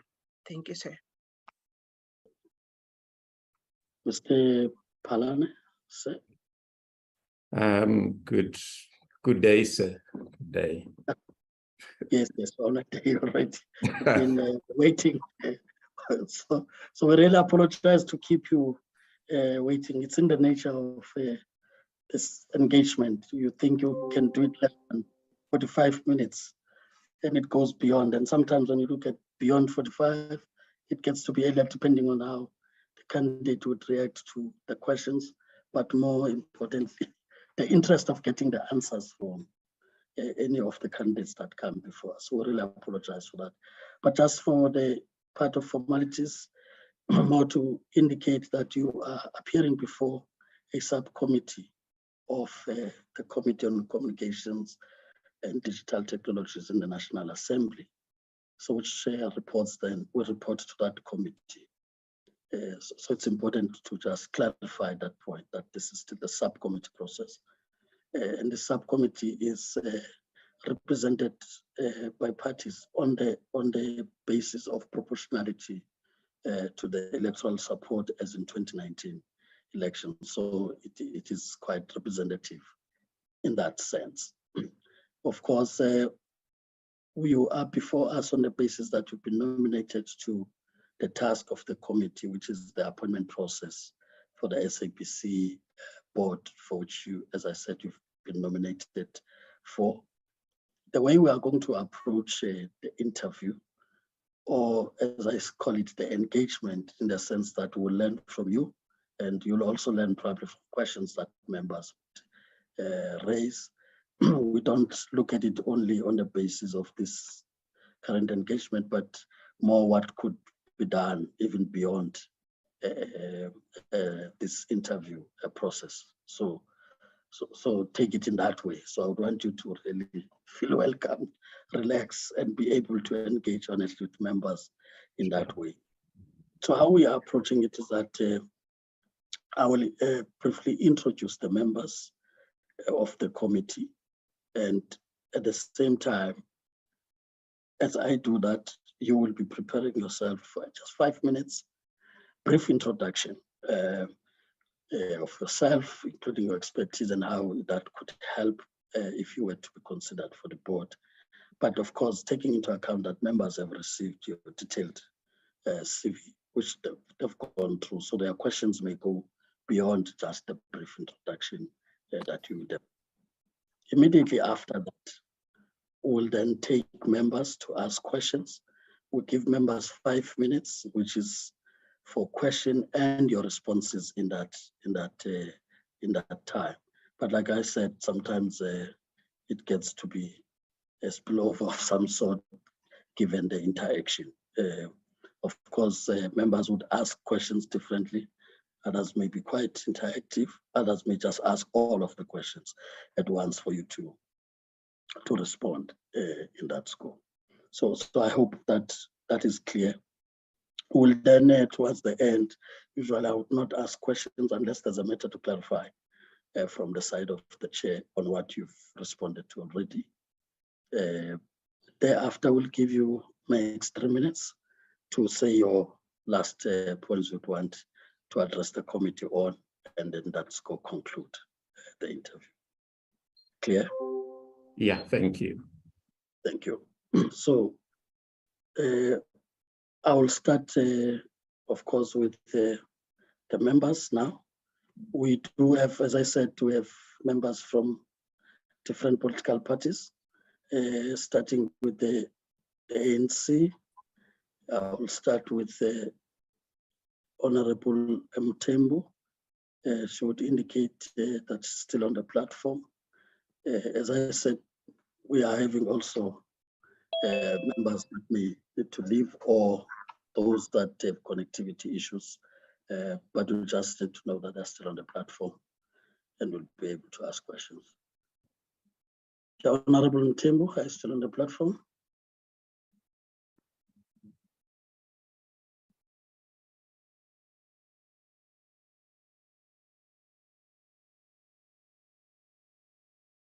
Okay, but I can see that she is on the platform. She may not be hearing us properly because of traveling side.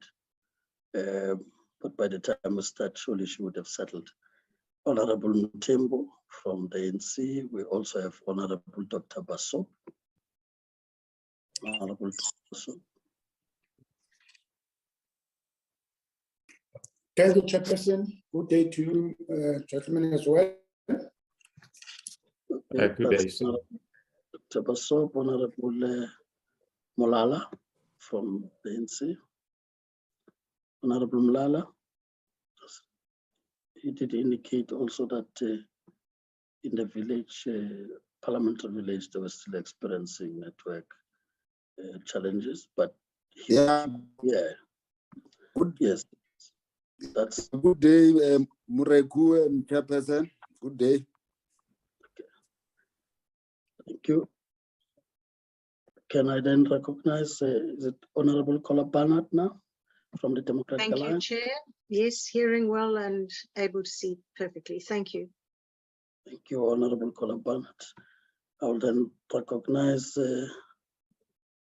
Honorable Pambo, just for introduction. Honorable Pambo from the EFF, Economic Freedom Fighters. Still on the platform, Honorable Pambo. Thank you very much, Chair. I'm here. Then we have Honorable Majosi, who was also experiencing network and gadget challenges. I am here, Chairperson. Now. I'm available.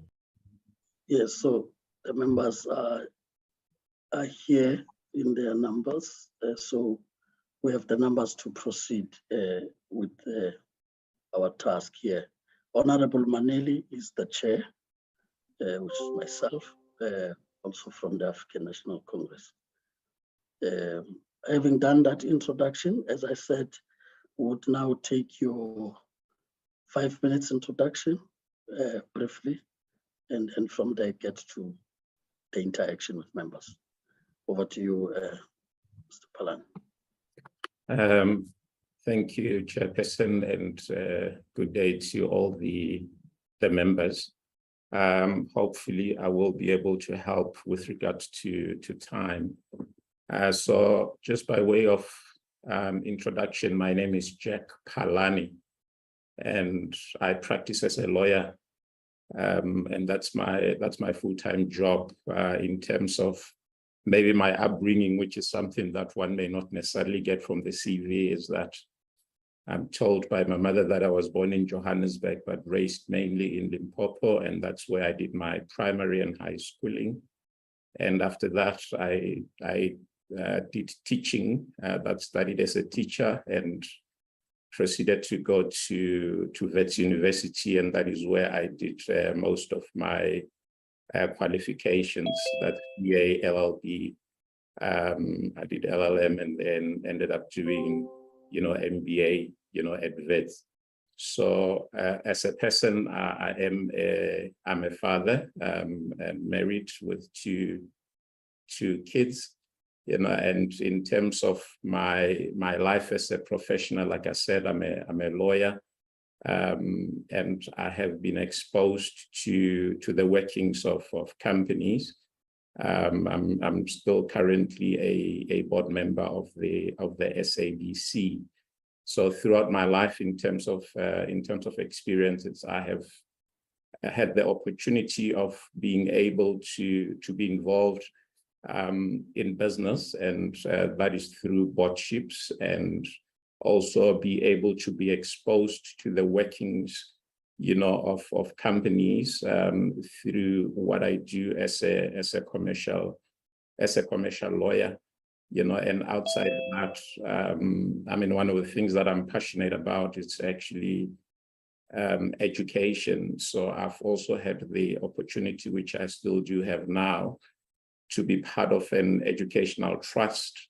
And the main reason I do that and being involved in various things is to be able to make a difference actually in other people's lives. So the little I can do to change people's lives, that is what I am committed to do. I believe that I should be living a life that is driven by purpose, and that applies in everything that I do, be it in business or in my personal or social life. For me, we all have responsibilities, and we can use the opportunities that we've been given to make a positive difference. And that is what I'm hoping to do, given the opportunity to continue to be part, of the SABC.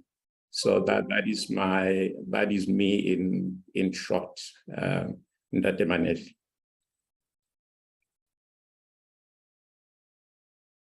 Thank you, Mr. Palane. We will now, as I said, get to members to interact with you in the 5 minutes I talked about. And I will now recognize those members who want to engage with you now. I see Honorable Kolabanat is already got hand up. Then Honorable Dr. Basso, then follow. We will take the other hands as the engagement continues. Let me recognize the Honorable Kolabanat to proceed. Gosh.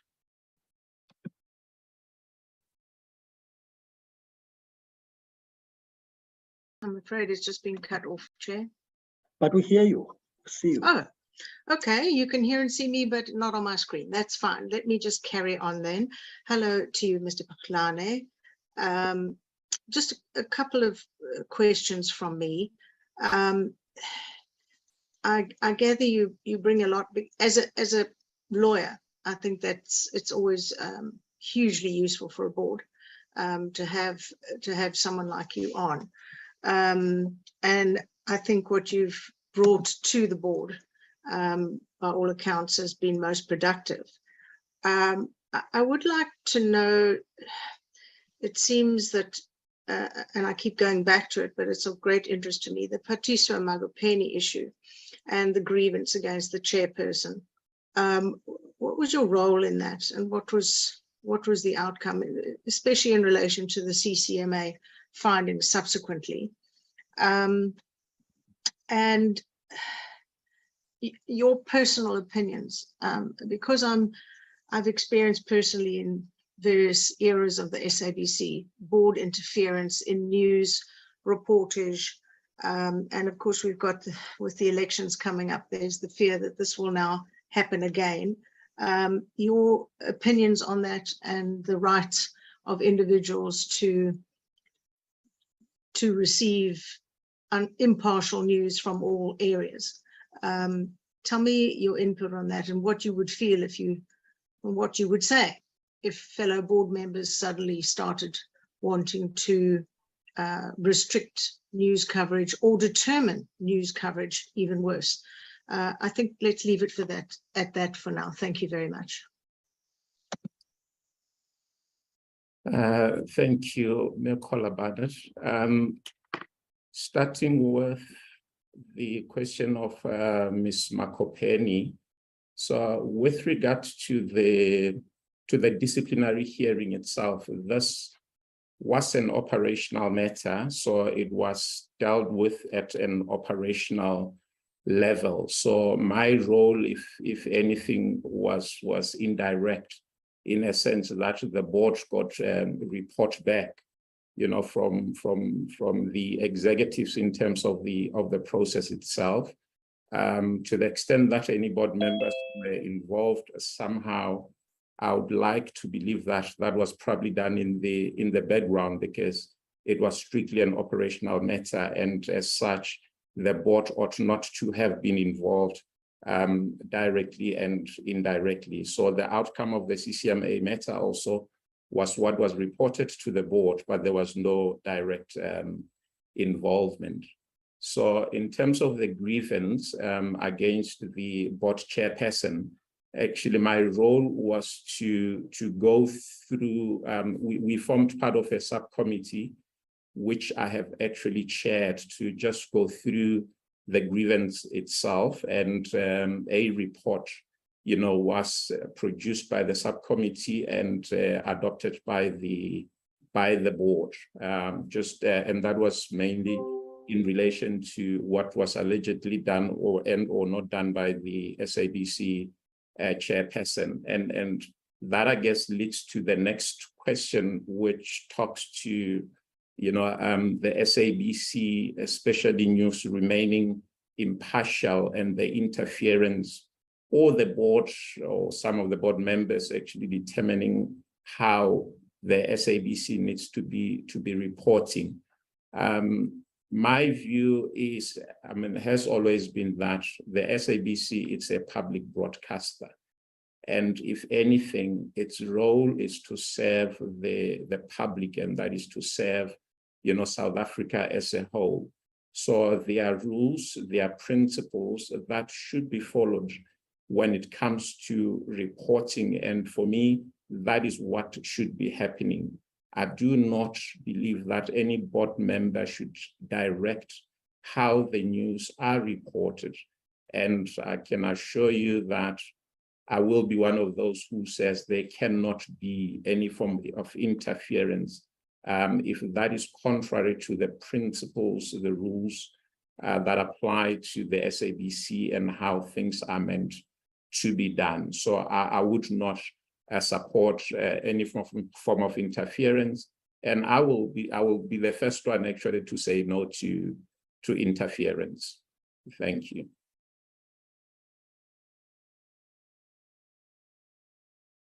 Thank you, Honorable Kolapanat. I now recognize the Honorable Dr. Baso. Thank you very much, Chairperson. I've got only two questions, Mr. that are directed to you. The first one, why are you so interested in the SABC? Then the second one, in terms of the state capture report findings, there are a number of issues of mismanagement of funds as well as corrupt practices that are reflected in the report.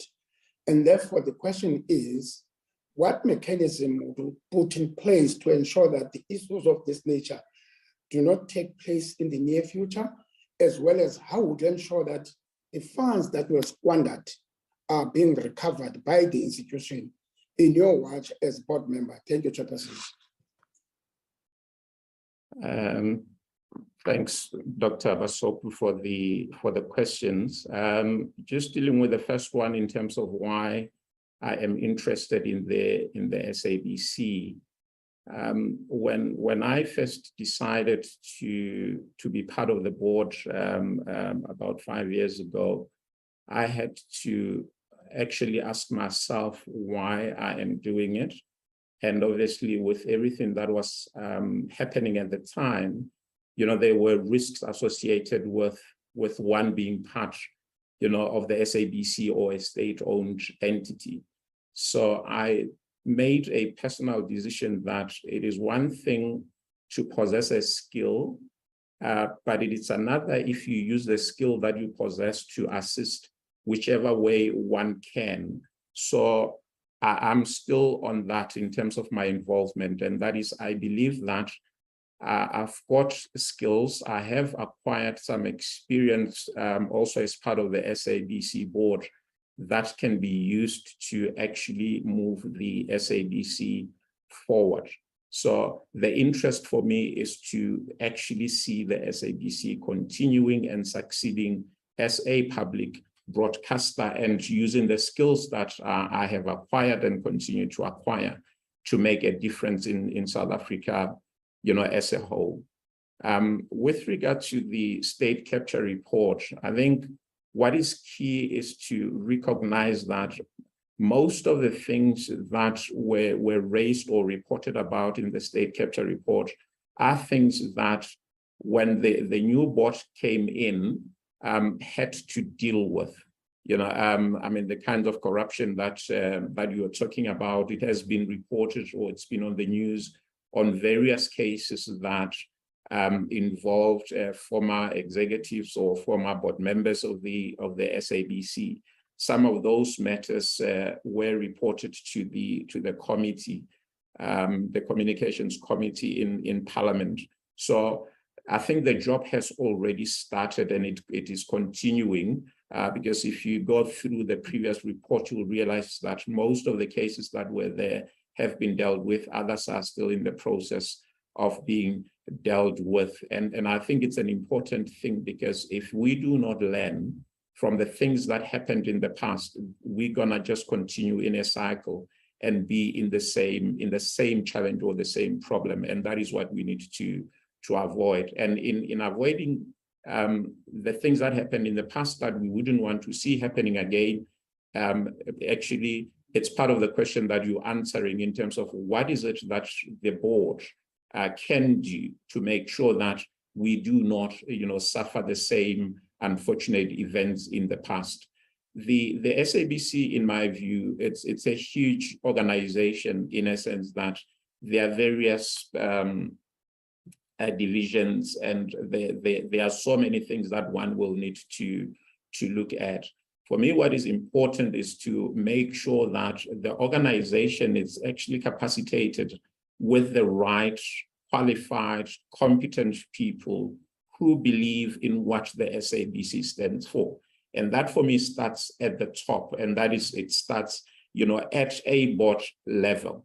Because if you have people who are more interested about what they want to achieve as people as opposed to what they want to achieve for the SABC, then we're gonna have a problem, because the issue is people more than anything. If you've got systems, and the SABC to a large extent now has got systems to monitor, and measure various things. You've got board committees that are responsible for looking at various things, within the organization, be it on the audit side, be it on the social side, HR side. So those policies and processes are there.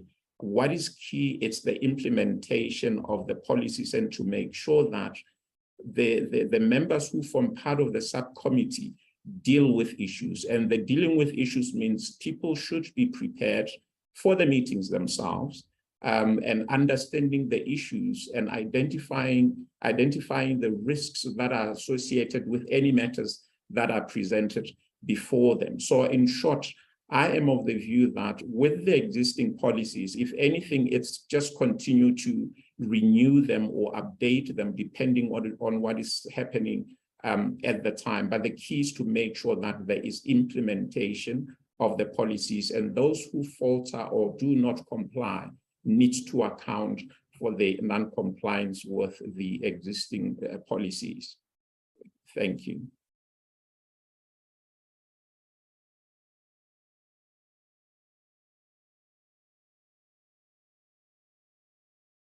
Thank you, Mr. Palane, and thank you, Honorable Dr. Basso. Before I give a follow-up opportunity to Honorable Kolabana, I saw your hand. May I just check if I have not left any member out? Yeah, I see Honorable Mlala. His hand is also up. Am I leaving you out, Honorable Machozi? Is your hand up?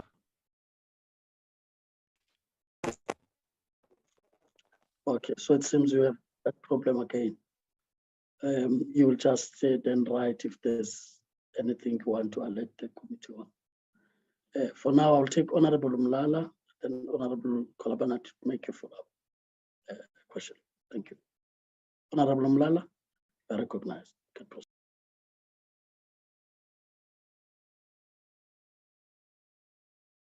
You are muted, Honorable Mlala. Unmute and proceed. Yeah, no, thanks, Chairperson. Good afternoon again, Mr. Palani. My question is related to the role of the commercial arm in the SABC, and whether you see that as a contributory factor to the public mandate, or you see that as a purely business arm of the SABC. And if you have some proposal in relation to how the two should relate, you can as well make that view known. The second question would be around the bailout condition and how the SABC now is faring in terms of the Auditor General's report. I know in terms of the SABC report, they will say they have implemented 70–90%, but in terms of the AG's report, they are still on the red. Now, if you can talk to these two issues so that we then can understand, if we return you, what new strategies and changes are you going to bring to the board? Thanks, Chair.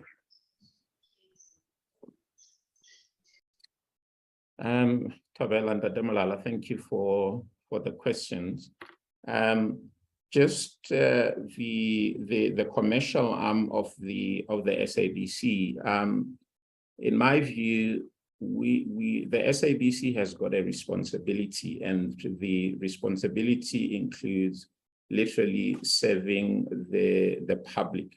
But in serving the public, and in any company or any form of business, be it a social business or otherwise, but in any form of business, for me, what is key is to make sure that we are able to fund, what the business exists to do. And when it comes to funding, I mean, the SABC challenges are known to everyone. And I would love to believe that the commercial arm, in as much as it's commercial, it's still important, especially under the circumstances, because the SABC cannot always rely on government funding, because the purse, it's a small purse. Everyone wants funding from the government because the needs of the society vary and are huge where we find ourselves. So I believe that the commercial arm should somehow help in contributing towards the success of the SABC or making sure that it achieves what it intends to achieve. Obviously, the commercial arm on its own will not be able to do that, and that is why there have been discussions or views relating to the funding of the public mandate. So I believe that in as much as there can be a solution or a public solution to the funding of the public mandate, the social arm, I mean the economic arm of the SABC can also contribute to funding the public mandate. So in terms of the bailout, you will recall that like 5 years ago, the SABC was in actually dire straits, commercially. So its existence or continuous existence depended on it being assisted, financially, and that is where the government came in, to provide the bailout. The bailout has actually helped a great deal, but it's important to understand that there are legacy issues that the SABC had to deal with, and it's still dealing with.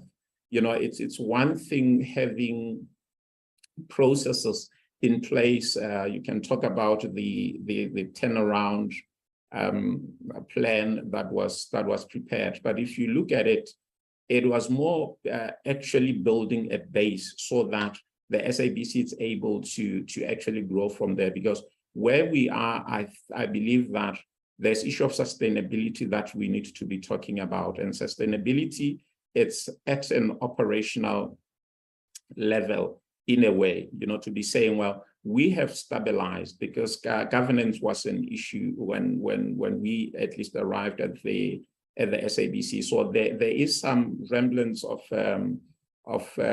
stabilization, that we now need to be focusing on the operations, to be saying, how do we assist the SABC? And this is mainly financial performance, to ensure that it is able to sustain itself. And sustaining itself means there should be enough revenue.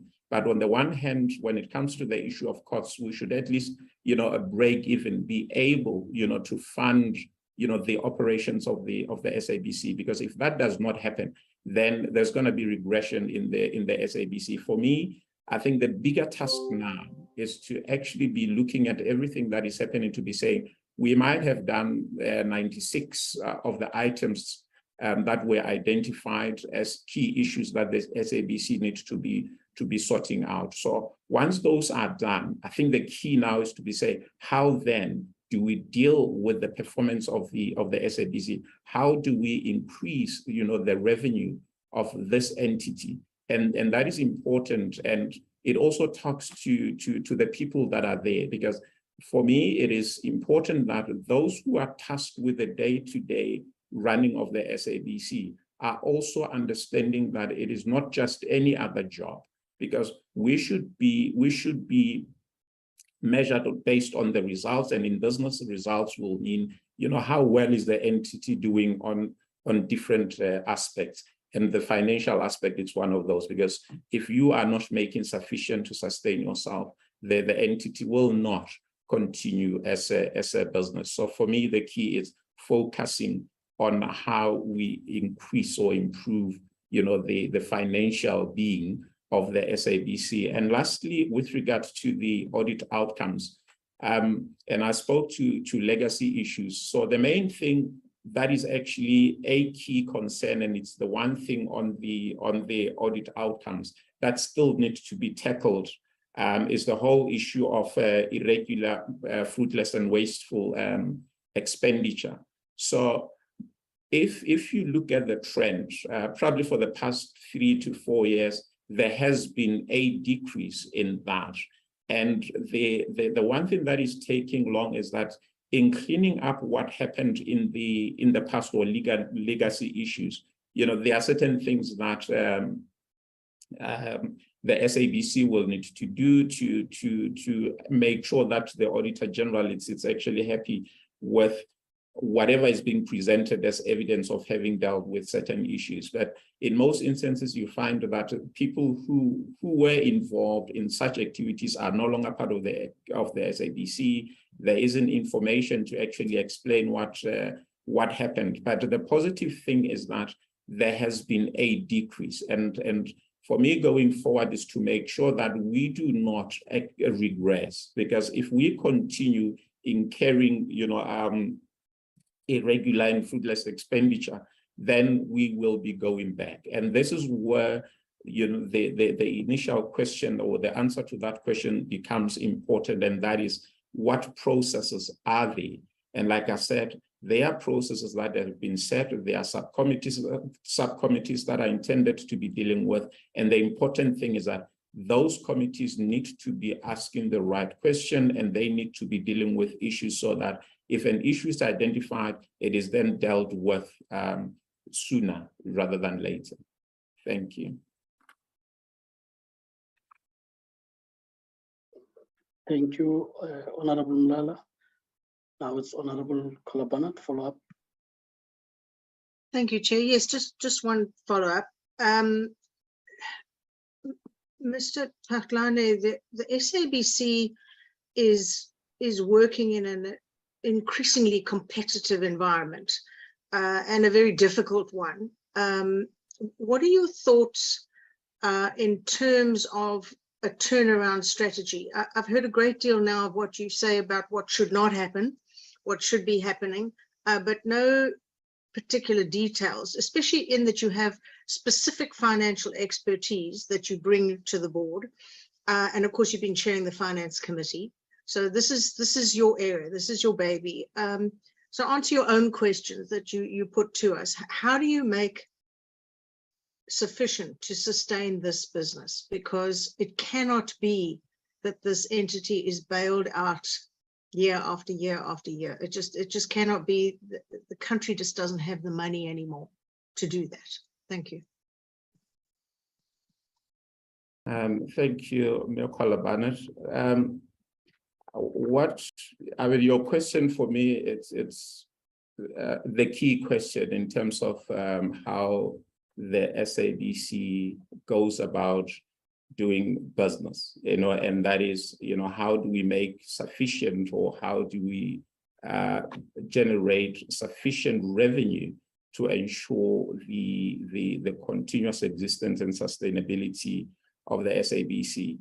In my view, the key things will be, because what the SABC effectively sells, it's content, and there have been issues actually when it comes to content, because content equates, or good content for me equates to viewers. And if you've got viewers who actually want to be watching the SABC content, then you also are attracting revenue by way of advertisers wanting to advertise on our platforms. So for me, the focus will be and has to be on creating content that talks to South Africa, or talks to the people of South Africa, so that people can say, we want to be associated with the SABC. Because when you're talking about competition, you will actually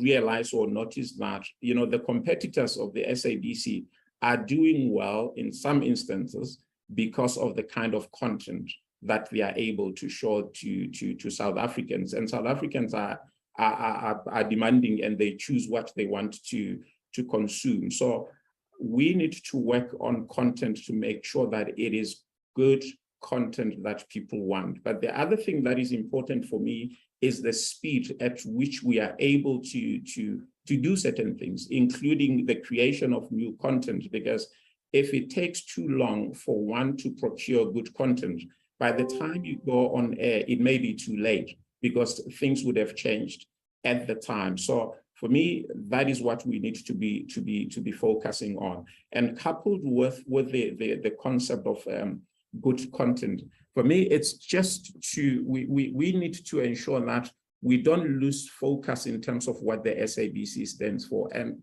when I say good content, I'm not necessarily talking about content that will just make people watch the SABC without necessarily learning anything from the SABC content. So it should be content that is still entertaining, but at the same time, there should be content that is educational in nature. So, and the issue of cost can never be ignored. I mean, one of the things that I believe personally is that the SABC is a good employer, and it being a good employer, it relatively pays good salaries, when you compare it with other companies that may seem to be doing well. For that reason, I believe those who are part of the SABC, those who are operationally involved in the SABC, should also be taking the SABC's mandate seriously and making sure that they do what needs to be done. Because if my job is to ensure that I increase the financial fortunes of the SABC, I need to account on that, and I need to be making sure that I actually deliver on that. So for me, the key executives of the SABC, those who are involved in the operations of the SABC, should be saying, well, what is it that we are doing? How are we contributing, to the success of this business? And that talks to the good hires that need to be made in regard to what the SABC stands for and what the SABC is able to produce. Because other entities are not succeeding because they are per se better entities. I believe they are succeeding because they've got people who actually understand what they're supposed to be doing. I mean, I believe the SABC, like I said, it's stable. So I think the focus now should no longer be on what happened in the past, but should be to say, do we have the right content? Where do we procure the right content? The speed at which we get to the content. And with the multi-platforms that we have, we also need to be using technology, to get our product to the people. And that for me, it's key. There should be a focus now on digital, to say, how are we going to be using digital to make sure that we create more revenue, for the SABC? We've got, content or historical content, which I believe it's great. Not all the broadcasters do have, but we have not been able to monetize that. And it's important that we find ways of making sure that that is monetized to the full, because it will assist, in growing the fortunes of the SABC. Thank you. Thank you. May I just check, as I said, Honorable Machozi, are you now fine?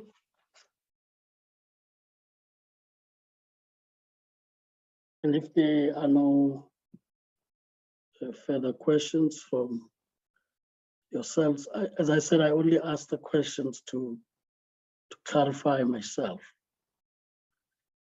You have spoken to legacy issues that you had to address as you were trying to relate to the bailout Honorable Malala asked about. One of the concerns is that you would have put the inherited bloated salary bill as an issue and therefore justified the retrenchment as a way of getting revenue. Then the question was really whether this project has succeeded, given that you are now still trying to get more people into the institution. So this is important for members to understand, especially if you are also dealing with finances in the SABC. So, but you also spoke to, as you were answering Honorable Dr. Basop, you also talked to the recovery that you need, also talk to implementation of policies, review them where you need to review them. And I think as Honorable Kolabanat came back to ask you about finances, you also talked content, then agility to respond to competition and so on. That's in the market. If you can still also come back to how those policies or legislation impacts on you doing or not doing what you are supposed to do, and how as the board you have been looking at it with your contribution, of course, as a member. So that those would be the questions as they respond to us, Claude. Can I go ahead, Money? Yeah. Thank you for the questions. So just in terms of the bloated salary and whether the retrenchment has actually yielded the results that it was intended to yield. I mean, I would say it's early days to say we have the results, and that talks to the sustainability that I was referring to. Because if we go back, it's a known fact that our expenses actually are high, and the biggest cost for the SABC were salaries. So after reducing the number of employees, or after the retrenchment, so what is key is to say, now we've got a model, we've got a structure that we believe it's a good structure, for the organization. And for me, based on that, then we need to be moving to the next gear and to be saying, now that we've got the structure that we believe we will help the SABC, is this actually working or not working? And in terms of it working, it goes back to what I was referring to, because the turnaround strategy, including the reduction in the salary bill, it's something that came from the board and the management. And now for me, it's implementation time, because it would not make any sense whatsoever, to release those who are experienced and have the necessary expertise and competency, and then replace them with people who do not know what they're supposed to be doing. And this is where I believe if there is anything that will need to be monitored going forward, it's exactly what you have asked, to be saying, are the people that we have doing what they're supposed to be doing? Because I know, for example, when you talk about supply chain management, the head was only hired not so long ago. So it has been a position that has been there for some time. And supply chain management, for me, it's key when it comes to the, to the SABC. So it's time to account, if I may put it that way, to be saying, with what we have, what are we doing? Are we producing the right results with the people that we have? And this is where I was saying we should all take responsibility, as the SABC board, and the executives and those who are involved in operations should be taking this responsibility to be saying, am I contributing to the organization, as my commitment to the organization is to contribute? If my job is to actually work on the financial fortunes of the SABC, then I need to be coming back to be saying, well, you've given me the tools to do this. And with the tools, I can surely say, yes, there is improvement. I'm looking forward to seeing the improvement in terms of the revenue. And that is what I'm hoping that one can contribute, going forward. And that has to do with accountability. But what is also important, it's what you're referring to, Ndade Maneli, and that is whether the policies or the regulation or legislation that we have somehow, hampers how things are done, and I would say to some extent, it does. We spoke, or I referred to the public mandate. The public mandate has got a cost associated with it, and some or our competitors do not have that responsibility, in a way. So it's always going to be a balancing fact in a sense that if, for example, one of the things that we've been struggling with and we continue to struggle with, it's the payment of TV license. And you will know that there has been a proposal mainly from the SABC side and also, supported by the department that, TV license in its current form does not work.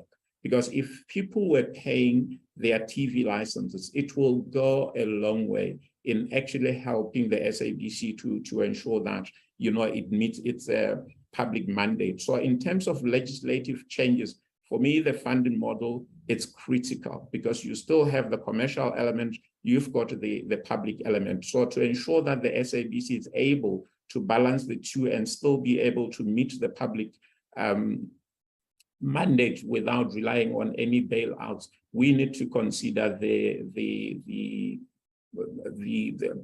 call it the household levy, or the submission was about that, and that is something that, in my view, needs to be accelerated, that we get to that sooner, rather than later. I mean, some of the things have been done. You will recall that there's been an issue about mass carry for so many number of years, and thankfully that has now been sorted out in a way. But the critical thing now is the negotiations with the other broadcasters to ensure that reasonable commercial terms are actually agreed. And I mean, I would not necessarily dictate to anyone as to how commercial broadcasters should be behaving. But in my view, they still have a responsibility, to assist the public. And in assisting the public, it means they should be assisting the SABC. The whole issue of the household levy,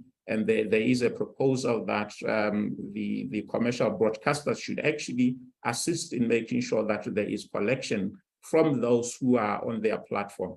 In my view, that's something that as a good citizen, including the commercial broadcasters, they should also be saying, how do we assist? Because it's an issue of collection, and therefore they should also be responsible. So legislation for me should talk to that, and the issue of the funding should be, if it's called accelerated, in ensuring that there's proper funding for the SABC and the household levy. I think those should also be accelerated when it comes to changing legislation to help the SABC to be sustainable.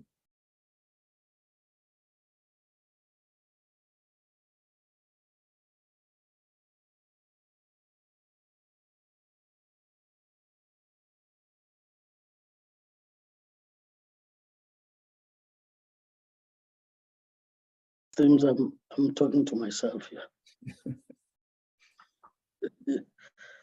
Because there's no reaction. You see that. I'll warn you when you start talking to yourself. Apologies for not doing that. No, thank you. I think the areas have been covered. We now get to the point where we give you your 3 minutes to address the committee as your last points that you'd want to highlight with the committee as we get to wrapping up the interaction. Over to you. Thank you. So I think one of the key issues is that whatever time we are allotted in any responsibility, it should be used efficiently. I'm one person who does not necessarily subscribe to spending time for the sake of spending time. So it is important that in our areas of responsibility, including being part of the SABC board, to make sure that the focus is on what needs to be done. And that is understanding what the SABC stands for, understanding the SABC's mandate. And if we all understand the mandate, and as part of the board, if whoever is on the board understand what the public mandate or the mandate of the SABC is, then we should be serving that interest as opposed to any other interest. So I have spoken about the various areas. I've spoken about the policies and the challenges that we have. So I have made myself available to be part of the SABC board going forward, because I believe that I've gained experience, and it's a continuing process, which experience can be used actually to now deal with the sustainability part that I was talking about. And if there's one quality that I will always treasure, is that I will always express my views in any situation. To the extent that I believe in something, I will always express my views. I mean, I guess democracy means in some instances one will be outvoted, but that's the way things are. So if there's anything that I'm also bringing to the board, it's a whole issue of integrity, and trustworthiness of an individual. So I'd love to believe that, I mean, I've carried my life in business and personally in a way that people will say, can we trust this person? And my aim is to always say, yes, with what I do, you should trust me. And to the extent that I'm not doing what I'm supposed to be doing, I will take responsibility, for that. So my last parting shot will be, credibility is everything. So the credibility of those who are heading any organization, it's very important for the success of that organization. And the SABC, it's not an exception. And it is therefore important that in this difficult task that you're faced with, or in making the decision as to who should serve or be part of the SABC board, you need to just make sure that people are credible. And that includes myself. And to the extent that I am not credible based on what you know, or based on what we have seen or what we have heard, I should not be on the SABC board. This organization, it's important for it to fail. And having wrong people will result in the organization failing. So I'm hoping I will contribute towards making the SABC a success one way or the other within the confines of the legislation and regulations that obviously apply to the SABC. Thank you. Thank you, Mr. Palane. As I said, once you make those points, we have come to the conclusion of this interaction. Once again, must thank you for making time, accept nominated, come before the subcommittee to have this engagement. And surely as we close, the set objectives are reached that you would have learned from the engagement from members, and would have learned also from your responses. As I said, not only for the interviews, but going beyond the interviews as we play our oversight role over the entity and the department. With that having been said, just to deal with the formalities, that as it relates to further questions beyond the interview. Administratively, we have those that have been interacting with you, Portia, and them in preparing for the interviews.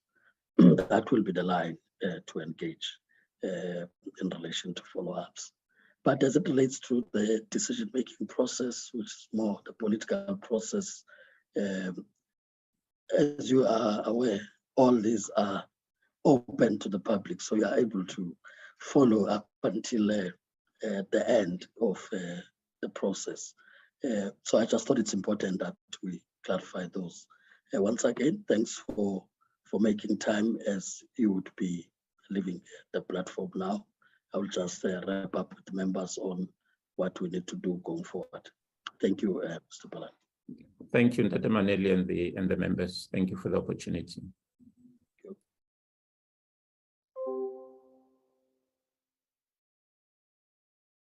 Honorable members, I've asked the committee secretary, looking at all the apologies you've put on the platform, including the committee platform, that we are now going to get to the House sitting, which expects all members to attend. More importantly, this committee also has a report to present to the House. I had asked the committee support to indicate, whilst we're proceeding, to indicate with the other candidates that may have to shift their time to when we reconvene later after the plenary, which would mean that even the other candidates that were to come later needed to be briefed so that they have an understanding that we may have to go on, honorable members, up until a bit late to get ourselves back on track. I would not blame the time that you've taken in the interactions.